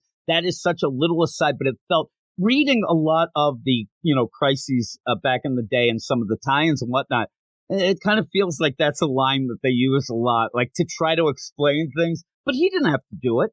He could end up being pissed off. Oh, my God, didn't they know? But it makes it kind of a funny little wink, wink. And then you go with it and kind of get a laugh here of going on. And then you have even the idea where Hartley realizes, that Linda's pregnant, all these nice moments. And even the kids are bigger and stuff. It's so cool. Even when you have, Wally go and confront Mayor Wolf, and then you have the rest of the Rose come back for essentially a round 2. And then you just have the kids, Linda and Hartley, all show up for like a round 2 as well, where they're going to back up their daddy and friend and husband. I like all of this stuff because pretty much you have a full team versus a full team, and it just works out to, goodness, where Wally explains the situation and gets control of the situation by telling the Lords of Order who he is, who he's been going, even in calling out with it, I'm the unmoored one. I'm like, God damn, I never thought I'd actually see that again. With all these things, like, I sat in the Mobius chair, I did this. He's like, he's giving like Doctor Who monologues right here, and I'm actually loving it. Yeah, it is. And one of the things, too, that I just want to point out for me personally, and probably a lot of other people, me and you talk about a lot, like you're Robin's Tim Drake. And I've said it many a time on the podcast. Oh, man, I want to read some more Tim Drake to see what he was all about when you talk about it. But one of the other things is, because I started the New 52, my Flash is Barry. Yeah. And you and a lot of other people, but you specifically have said, oh, no, Wally's great because he's so much fun. And Wally's the fun one. And Barry, he could have his bit of fun, but he's not, a real laugh riot. Sometimes, and we had even a problem where some writers kind of mix and match and kind of get that. But even when you have Warden Wolf, he's so pissed off and he's walking into his office with Blacksmith and he's like, oh, my God, I have to find out about the Flash. What do they say? And he's there reading the paper and he's like, well, I do hear that he's handsome as far and runs up buildings. And that's fun. It really is. And you do get that lightheartedness, especially then when you tie in the family. I will say one thing, though. Wally's more seasoned than Linda because Wally ends up talking about the kids and Linda and doesn't use any sort of, hey, my wife, or hey, kids, hey, son.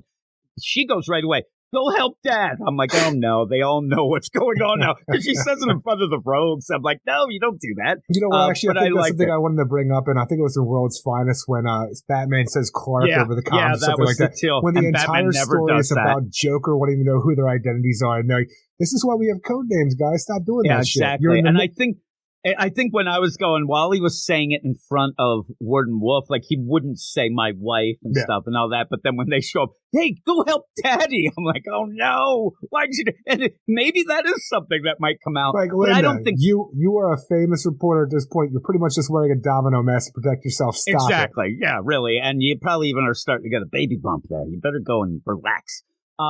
But what I really like about this as well, we already said it, how the rogues, they kind of are taken. But then when you end up, I love the idea. It's so great. And the timing is great. And the humor is really good. Well, he's like, so rogues, going to be on the up and up now. Going straight. And they start laughing. But then when they get done, they're like, yeah, we might try to figure that out. And that was the best part of it. Boys cracked me up. But yeah, that's what it was. It was a very early Simpson-esque joke. It's almost like when Marge is like, hey, I'm going to quit the police, and they laugh, right? And they laugh, we're going to hate to see you go. It's that class, because they're laughing, and then they go, yeah, we might try it out. Because they're not, this is the rogues that we like.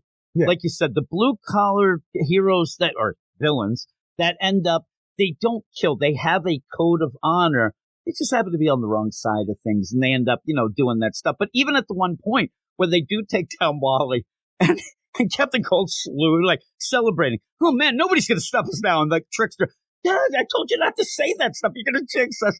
That was fun. Yeah, you're too superstitious, Jesse. And then, you guys. And then when that happens, it's like, I told you what's going to happen. That's fun. It is really fun. And I like the addition of Hartley. All that with what's going on. It's so especially good. I can't wait for more Terrific Tech stuff where they're actually buddies at work as well. Oh, my God. And we're going to get that joke, because the joke will be, hey, lunch is on me today because it's free. That would be my joke. That would be my joke every day. Hey, what's up, Hartley? Working hard and hardly working. The funniest thing is me and you would hear about things. We've talked about this before, where we hear about, you hear, at Google, it always comes down to when me and you hear that we get, you get free candy bars, you get free lunch. We're like, that must be the best job ever. Like, oh my heaven. God, can you imagine? But yeah, that's fun. It really is fun. And getting that idea, Jeremy Adams is playing it smart. Hartley's not going to stay on the couch, right? But you're going to run into each other and have that work relationship there where that's really fun. Like we should with freaking Buddy as well, with Animal Man and the rest of the family. Now. Yeah, I think that now we go off to 1 second war, 1 minute war coming up. War, yeah, 1 minute war. So there's so much story though we need to tell, and I hope Jeremy Adams stays on for a long time just because there's so much left on the table. And it's so much fun. It's consistently fun in a time where you don't get. And people talk about the Nightwing book. And these kind of always go back and forth with, Nightwing's the only book that ends up being cheerful and whatever. I think this book is so much more than that, because it ends up working out with a story and not just fan service moments. There's fan service moments through and through, but they end up elevating the story instead of being the whole story. And that's what I really like about it. And I get giddy when we talk about this book pretty much. And here's the other thing. I think that you would agree with me. We already talked. He's getting better. I mean, and that's what I really like. He's not a comic book writer by trade, but now he is. I mean, I like him so much as a writer. They can't let him go. This is going to be a big disappointment if he ends up going to Marvel or does whatever. Sure, I don't read that shit.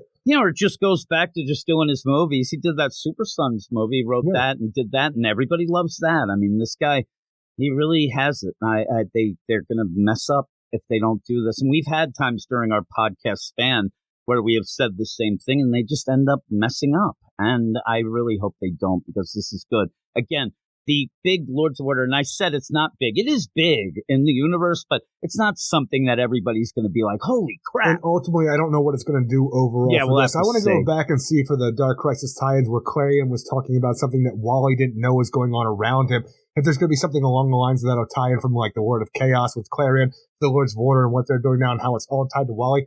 I don't remember what Clarion specifically said, but it's along those lines. I just wanted to go back and check, because is this a part of the 1 minute war, or is it a bigger story that we'll have to see have down the line? I don't know. And then with it, you continue, Jeremy Adams was the one who ended up making the stuff in Heroes in Crisis work out for Wally. He ended up making that different, redeeming, And so even having that where he brings up the Unmoored and stuff, he's one of those guys who seems to be, he seems to be like on with the continuity. He seems to be one of the ones that actually is paying attention to, current, near current, and even past stuff, which I do like. Something like, say, a Wonder Woman struggles with constantly. But what would you give this in the end? Plus, we didn't even say, I think the art's great. Obviously, the art is great, and the thing is, I like the art in this usually all the time. It continues this issue because the art is great, but I love the Rogues, I love Wally, I love the West family, I love that Hartley's back, and I just love the fun banter that's wrapped around the story that feels like it is worthwhile when I'm actually feeling, like we talked about, doesn't feel as big as I thought it was going to be, but it still is worthwhile overall to the point where I look forward to this each and every month. 8 out of 10. Yeah, I'm 9. I'm a 9, and I would even go higher if it wasn't kind of like, oh, the Lord's what? It seems just like thrown in there. That seems where we got to get to the 1 minute war. Let's end this. But instead of, what we just had with Tony Zuko and Nightwing, that really just felt like unnecessary story. This was necessary, but it did seem a little rushed at that point. And I would have liked a little more explanation of what that meant and all that, like you said, going forward. But we'll have to wait and see. Well, dude, a lot of this feels rushed. Like, I expected this story to take place for a while with Mayor Zuko and the Rogues. Mayor Zuko, goddamn, that's the thing is, I'm going to that. Mayor Wolf and the Rogues, but also the Tony Zuko. I expected to feel like a lot more that all of these feel like it's rushed because something else is coming up. And we might get back to them later. Because even when we have the next book, Catwoman, it's like all this stuff with Punchline, it's all come to a head here. I'm like, we just got started. What are you talking about? Yeah. So everything does feel like, and again, it's funny because we just end the Dark Crisis, but we're not really rebooting or anything. No. There's no real reason to rush this much like that. But it seems like most of the books this week were like that. It's just some of the writers did a better job at it. And it's funny because when I end up with the Nightwing ending with Zuko, I feel like, oh man, like I kind of not ripped off, but kind of like, oh, that's a shame. But with the Flash book, I'm more of the idea, man, I really wanted more. Like it's a different attitude, I guess. But this Catwoman book, here we go, Eric. This is quite a long issue. It is. It's a oversized number 50. It's an anniversary, they say. It's Catwoman number 50. It's written by Tini Howard with art by Nico Leone, Veronica Gandini, and Lucas Gattoni. I don't remember ever saying that name, so that might be a welcome to the DC Comics, Gattoni. Or sorry, we forgot you previously. Yeah, we forgot you previously. Welcome to DC, Gattoni. Well, I say, sounds like a designer jeans. Right? Look at her and her Gattoni. I want to make it so, ooh, la la, Gattoni. And then you have the model turned around, right? And it freeze frames, right? You got that, Eric? Here we go. Gattoni. Gattoni's like, I will kill you. I will slice you. But we start the story, and like you said, it comes to a head. And you have a lot of stuff just thrown at you. We're dealing with Punchline, the Gotham game right now. I thought that book felt elevated because it was going to tie into what Catwoman's currently doing with Aiko and the Hasagawa clan over in Alleytown, because Punchline's deal is she's going to restart up the Royal Flush Gang, go down to Alleytown and use Aiko's abandoned warehouses to make her new drugs, which are illegal, so nobody can come down on them for what they're doing while they're also taking up the drug market in the in Gotham right now. It seemed like a really good plan, but everything has come to a head where Catwoman has all of her people put together right now. We're going to take down Punchline tonight. We have all the Alleytown kids. We got Dario going on. Aiko, she's out of the picture because she was stabbed by Punchline in the Punchline last issue. And, like the number 2 of Punchline, the Gotham game. In that whole thing, we talk about it here, but and Batman's involved. So you have all of these things coming to a head and all of the freaking pawns and, other face cards of what Punchline has. It's just a big ass battle that I feel doesn't go anywhere that it needs to, because what we have going on Punchline, there's no repercussions. I hope we do something with her in her own book as the Gotham game continues. But now that I kept saying that book felt elevated because it's a part of a larger world with what Catwoman's involved with and stuff, all these things, I don't know if it's elevated anymore because we finish our story with it right here. I'm like, what did we even bother doing? Like including this in here because everybody involved is off doing it. And for some reason, we had to join the amygdala into this whole thing to be a part of this. I'm like, he's a part of the Gentleman's Club. I'm like, I know he is. Why is he in a tube here in Alleytown when this has nothing to do with Black Mask and the rest of the fucking crime family? I don't understand why you're here. It's a mess. I'm telling you, even the dialogue and the way that things play out, things just show up. It feels like in my mind that's just written on the fly. And there's weird plays, like even the idea where there's Catwoman, they're doing a lot of talk with the whole Royal Flush Gang. So you got playing cards out, you're throwing them on the map, you're doing all this stuff. They're talking about the energy drinks that factory used to do, but that was back in the 90s. They haven't done that in decades, but now we're revving up. And we had that kid that had the nanobots put all over him. I thought he became Aces. Is Aces just the nanobots? Because it seems like that kid, I don't know, who was covered in the nanobots, who seemed to be controlling the nanobots as separately, as two things. He's now Jack. And I'm like, Has that been the thing the whole time? I don't know. I love the idea, like, they're there, and she's got her guys say, hey, listen, you got Onyx, you got this guy, and, like, they're making fun of each other. You got Valmont. And then Batman just walks in with a grappling, rope and a hook. He's like, hey, Cat, I'm here. And nobody, like, bats an eye, and that's a pun. And you end up where they start talking, even the dialogue, it's so over the top. Hey there, Bat. Well, hey there, Cat. Hey, Cat, there's a lot of Bat-Cat around, but even when they're like, listen, I'm just here. I was not going to let her commit a murder in front of me, Cat. Not even punchline. Aiko got stabbed and took a fall. And then you end up where Catwoman wants to run off. No.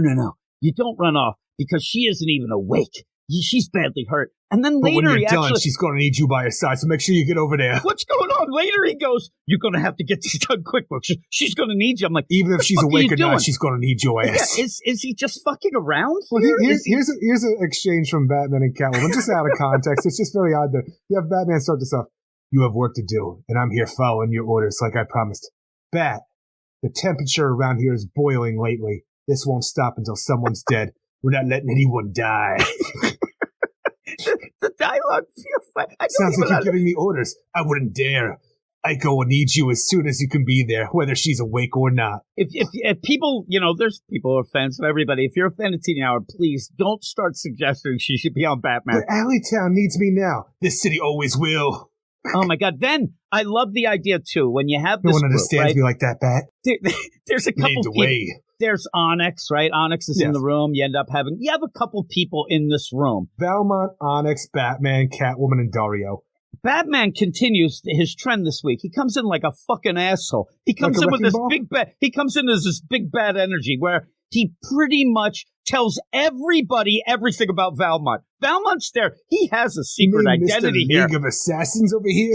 He's going down pretty much everything about Valmont in front of just strangers, and he's just saying it. I'm like, really? What is going on? And then I know where you guys is having sex, so I'm going to get a little jealous over here. Yeah, that's the play. But he's like, Mother was a valiant diplomat, but you had your citizenship revoked due to crimes against the state. Now you travel with the League of Assassins. You're like, whoa, buddy. That's a bit behind the times. No, it isn't. What's with you doxing me? Yeah, I'm like, and then you get an interesting play here where he pretty much is like, yeah, I think that guy's duping you. I think that he's undercut, but he dies anyway. So what does it matter? I'm still trying to figure out the point of Valmont here because all of a sudden, while you have all of this going on between Catwoman, Aiko, Punchline, and taking down the Royal Flush Gang because it's a full-out assault on Ace Chemical with all of our cat people going against all the card people, and eventually it just comes down to Catwoman killing Valmont before Valmont can kill Batman, and for some reason,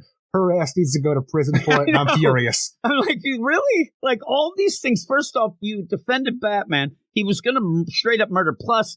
No, you're going to sweep that under the rug. I mean, it's Valmont, but still, also you get King and Queen in the Royal Flush Club. I know that they are full out horned up, this whole deal. Everything ends up being like, hey, should we fight them? I don't know if I'm going to fuck them or fight them. It's the whole play. They're fun people, it seems like. They're just like, and that's all it is. Hey, and even then when they're like, they show up, hey, you know what? We like to have our fun, Sunshine. Everything is so weird. And then Punchline, even at that one point where you had that one rando who's there and he is, they're stuffing envelopes and whatever. And she goes over, puts her foot like right against his crotch.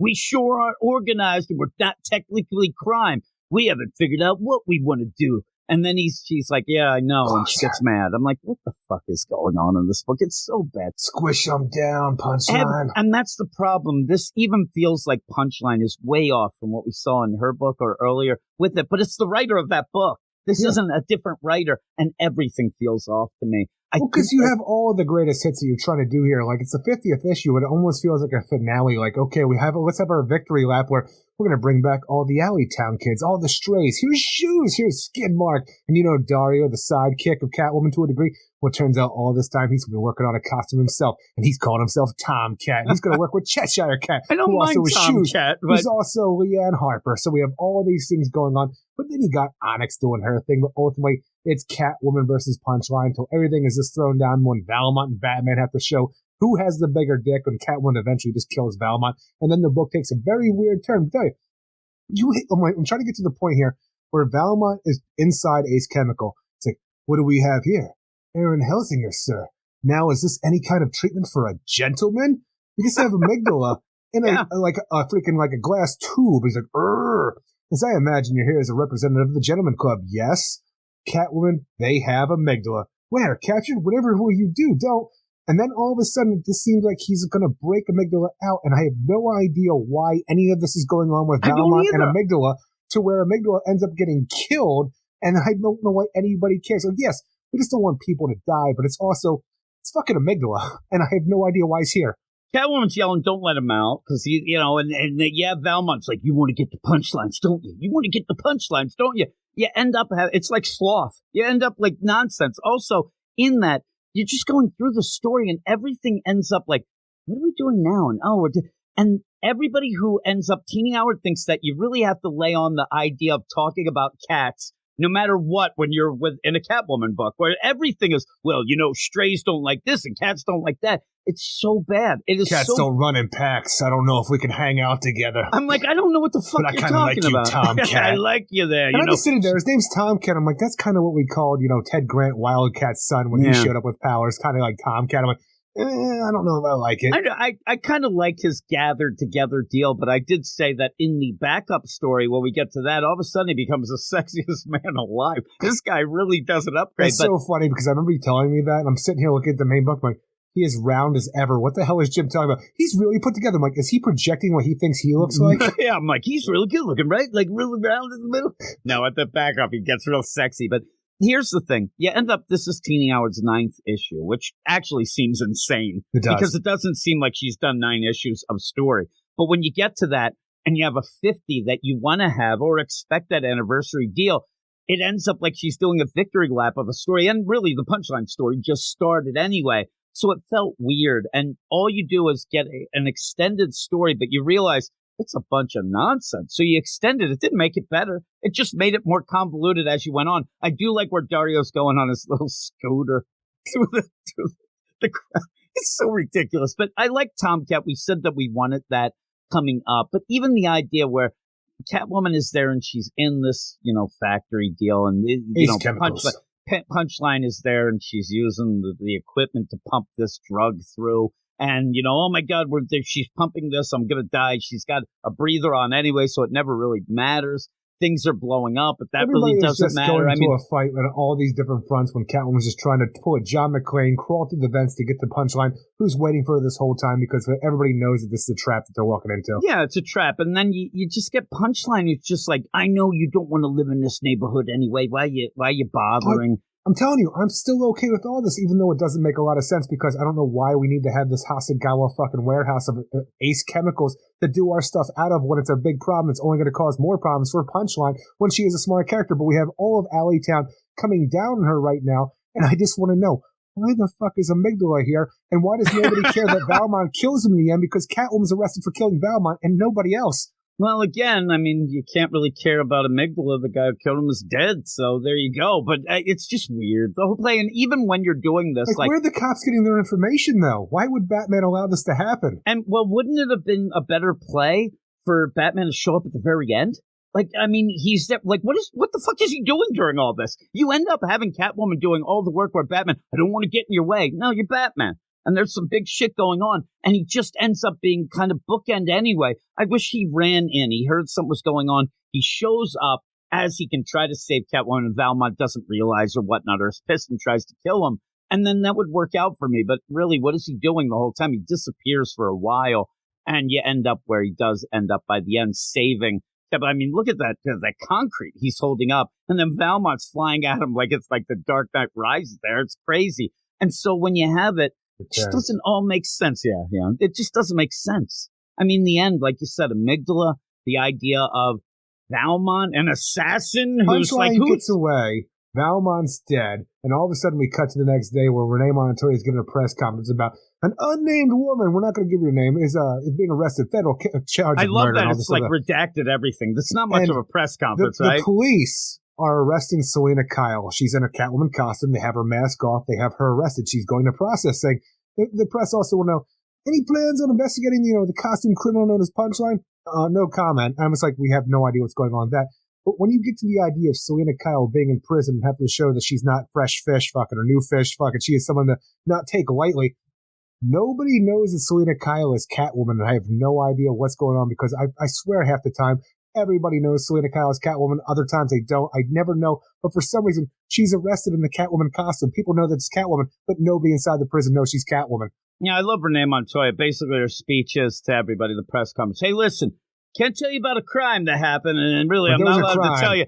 We're going to press charges. I'm not going to tell you what it is, and, the people involved can't tell you what that Somebody was murdered. We don't know who it was, because we don't got fingerprints and nothing like that, but he was definitely murdered by somebody. We can't give you their name, and we are going to go and prosecute to the highest points of the law. Well, what about this? No comment. No comment. And with that, it's weird. We already had a way that you could have had Aiko be Catwoman in this book, and you let that go. It would have been very smart when you ended up having Dario in trouble, and Catwoman was off in Europe with Valmont, so you could have ended up having it there. This is such a forced way to get it, because once Catwoman gets in jail, you end up, looks like it's me and you, Tom Cat. I'm like, what? Cat and Catwoman, like, why are we doing this nonsense? And especially because it just ends up where really the whole play of this, Valmont, he's an assassin, League of Assassins, all that stuff rolled up into one. All you needed to do was cause friction if you're going to do that between Batman and Catwoman with that killer. Like, Valmont's not really dead, right? Because why did we have him here? I just to get Batman jealous? I don't know. Like, he got more like DC fans jealous than Batman actually getting jealous from that one panel and fucking we did previously. My play, though, is that if you really wanted to get that deal and you wanted to separate them that way, all you had to do was have Catwoman save Batman, but Batman says, I don't kill, so I can't deal with you, and I'm going to deal with you on my own. The idea of her getting arrested and then Batman's just like, all right, I guess that's going to happen. She's in prison. It's so off. It doesn't feel right. And also the idea that, hey, we knew you were in prison when you were a little girl, but now you're back. I'm like, she's been back many a time, I think. At one point, they thought she was a mass murderer. But, you have all this played up. And then she's in jail in this next part, and it's just so over the top. Where she gets into a fight, and she gets put in solitary. She talks about her sister, praying for forgiveness, all these other things. When all of a sudden the cat that Valmont got her comes in through the ventilation. Does this happen? And I'm saying, is that the idea that this is Valmont that did this? So, this was the play he did? Because even the idea of the vent itself, she's like, is a forgery or something along those lines. That didn't make any sense. I was like, what's going on? One thing I know when I see one is a forgery. So she opens up the vent, the cat jumps out. Duchess, how did you get here? Why? And it's just the idea. We're going to be spending some time together. I'm guessing, for some reason, it doesn't play off well. It's not in your face, but this has to mean that Valmont's still alive, right? If Valmont's alive, then what happens? Because Dario is probably watching the cats, which he always does and would continue to do. Does she have any more cats in Duchess, though? Yeah, well, he was watching Duchess. I don't think that Dario's going to just leave Duchess alone. I think that he would be watching. So did Valmont go and steal them? How do you get a cat to go down in the vents to go to the idea, one cell? Did he set all this up ahead of time before this even went down? So she's been there before he even got attacked. I don't know. Yeah, but he seems like a guy who's a strategist. Okay, so he's a strategist. He knows she's gonna murder him. Where to be put in jail, you're gonna need a dead body. You can't just say, "Hey, it's murder. Where's the body?" Exactly true. People have been convicted without a body before. Yeah, but that's the thing. The body was there. I mean, if you're going to say, why would she get arrested if they just ended up? Nobody would report this. Do you think Batman... everybody believes the Penguin's dead, don't they? Well, that was weird because he did end up... That's fucked up, too. But again, I guess there was a body at one point. We just didn't see it. But why would you then be... Again, it's played off. This feels so much like that bullshit. It's a very weird ending, though, that I need to know what the hell's going on because it's not, right in your face explained. Valmont... I'm telling you, if he does, and it's him, then I will give him kudos at being the smartest man in the DCU and maybe have mind control. I just don't know how you have a forgery of a ventilation duct in a solitary confinement room where your cat's in there. I don't know what she means by that. I don't know if she means the duct, which it does so he ended up realizing she'll get arrested for murdering me. Yeah. In the meantime, when she gets to jail, she'll fight somebody at a certain time. This cell will be open. They'll put him there. There's too many, side things to actually have this work. And then when she looks up... That's why you're playing checkers and Valmont's playing chess. Again, Valmont's playing this. This is it's a prison here where you think somebody would check out things. And if it's a vent that was made, because at one point it does look rickety, but then it's not. But that whole deal of... it didn't make sense to me. that line didn't make sense. I know that sound. One thing I know when I see one is a forgery. That sound, what does that mean? The cat meows. And then she's like, I know that sound of foot. Like, is that not the cat? Is it? I don't know. It's just nonsense. And then at the end, I just don't even care. But you end up where she's fighting it out and she's in solitary. And then at the end, she seems like it's her plan. Like, it was my plan all along because there's no better place for a criminal to be than in jail. All right. I agree. Here we go. I mean, it's bad. It is really bad. The last second of them showing sweet lovemaking, I don't know. I don't think Belmont's alive anymore. Batman would have at least checked the body. I think he would have known what to see or whatnot. I know we have nonsense with, oh, he used the iocane powder, or he did this, or he faked it. I don't know. Batman was on the scene. I don't think he would allow, I don't know. I just didn't like it. I thought it was weird, and I just don't want Teenie Howard on this book anymore. Because the whole story ends up being a convoluted mess in my mind. The things that started out, which we kind of liked, ended up getting pushed aside, and now it's just a Punchline book, but even Punchline fell off. And Punchline's gone now. Back to her own book once again. And now we have Aiko as Catwoman, so We'll see. So and it's not really Selena.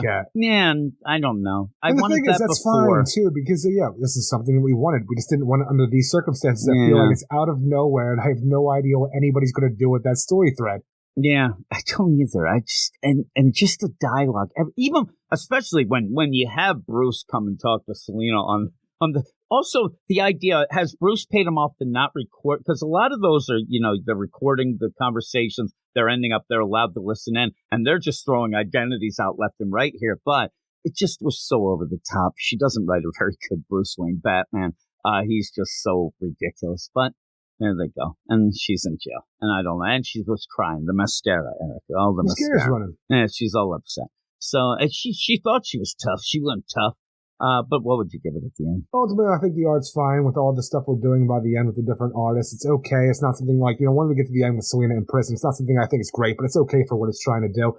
The story is just a mess because everything just comes to a head out of nowhere, and ultimately nothing feels like it's really thought out, and nothing really plays out all that well with all these different moving parts. Well, all of a sudden it's just over now, maybe because we don't know what Punchline's up to, but Catwoman's put to the sidelines. We're doing side stuff that I never thought we were going to do in the actual Catwoman book that I'm excited about. But it just doesn't play off great here. So 4.8 out of 10. Yeah, I'm a 4. 4 out of 10. And Juan Ferrera's in the art and the backup at a point. We like Juan.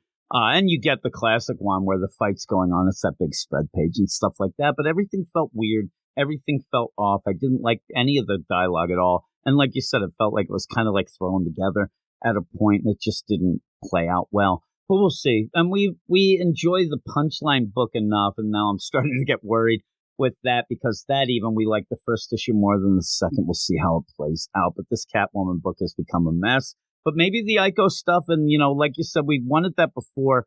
Maybe even with the timing being a little off, maybe it'll reset the book a bit, and we can get something that we enjoy. But what is your book of the week? My book of the week is The Flash, number 789. That is mine as well. And with that, though, we'll go to what we're talking about next week. And there's a bunch of books, some big books. Hopefully they won't feel as forced, but we have 2 of these will be on our Patreon Spotlight. That is at patreon.com/Weird Science, where you can get a bunch of shows, especially that 2-book Spotlight, Eric, that's picked by the badasses of the Get Fresh crew. Beep boop. And I would say, we'll see. I think one of them that they'll pick, Action Comics number 1050, that is the big kind of boom book. We get this anniversary, 1050, and then when we get to 51, we start this new status quo. Not Blue Beetle Graduation Day number 2? No. Not DC versus Vampires number 12, the finale? Well, that's the finale. So we have Action Comics number 1050. That might be on the Not Jon Stewart, Patreon the Emerald Knight Spotlight. number 1? No, I got to talk to you about that one. We have Blue Beetle Graduation Day number 2. I mean, you were differing in opinions on that first one. Yeah, I don't. And I saw some things with the second one, and I think I'll be vindicated. But we end up then with Eric, DC versus Vampires number 12, the finale. Let's see what that's all about. No. The thing is, you saw some stuff. It doesn't mean I don't like the first issue still. No, it's stuff that we argued that we might see or not see, and it's not what you said. Maybe I'll grab some I'm just saying, I'm optimistic about things I hope for. No. I'm saying you said that girl or whatever he ran into was definitely the idea it's a attacking from reach. the reach Yeah. and stuff like that. Spoiler. But again, We have... I don't know if you read things all the way through and just think you get the thing where you want to move on. No, I just saw some things. DC versus Vampires number 12. That is the finale. So we'll see how that is. Detective Comics number 1067. What's Captain Cold going to do to save the day in that? Yeah. Detective... That I want to find out. I want to see, because we were bitching about it. If we don't see Captain Cold, we're going to be so upset. Detective Comics number 1067. Does that book seem like it's been forgotten? I know that people love Ram Freeze on the cover, and I want to see what's going to happen with that from where we left off before. No, I think the last thing we had was the annual, right? Wasn't the annual, though, the last thing that we had with the go back in time to the Revolution? That was awful. Mm-hmm. Harley Quinn number 25 anniversary. Right. So we'll have that. John Stewart, the Emerald Knight. We'll see if we're going to talk about that. That does continue / end the Jeffrey Thorne stuff. And that was awful. And I don't even remember anything from it. It was so far ago, but we'll see. We'll see how that goes. It really, I don't know. We have to decide if it really means anything in the ongoing deal and how we go from here. But we have Punchline the Gotham Game number 3, so we'll see how that picks up. We end up also having down the line Tim Drake Robin number 4, and we talked about it. We'll have to decide with all these books that we do Tales from Earth-6, a celebration of Stan Lee number 1. Just imagine. We ended up, me and you kind of got a kick out of some of the Stan Lee Earth-6 stuff. It's not great. A lot of it's hokey, but we did get some laughs. So we'll have to see the deal with that. But 2 of these books will be picked by the badasses of the Get Fresh crew to be on our spotlight. And I think that it will be DC versus Vampires in Action Comics 1050. What do you think? What do you think, Eric? You think it'll be the Tim Drake Robin, Desi? It might be the Tim Drake Robin because it was my book of the week last time it came out. It was your book of the week. We'll have to see. But yeah, we'll see how it goes. DC versus Vampires number 12 and probably Harley Quinn number 25. Oh, really? You think the Harley Quinn? Well, we'll see. We'll see how that goes. But those will be the stuff we're talking about next week as we are between Christmas and New Year's is always that. A lot of people check out on books at that point, hanging with family and stuff, loser stuff like that. I don't know why they do it. I don't get it there. Maybe one day you will. I don't get it. I like to hang out with the Wolfmans is what I do. But that's it for the show. Thanks, everybody, for listening. Thanks, everybody who wrote in. And, yeah, there you go, Eric. What do we say at the end of the show? Everybody have a great week. Keep it weird. We'll see you in 7. See you in 7. Go read comics. You are all weirdos. Weird science is the revolution. Weird science is the revolution. Weird science is the revolution.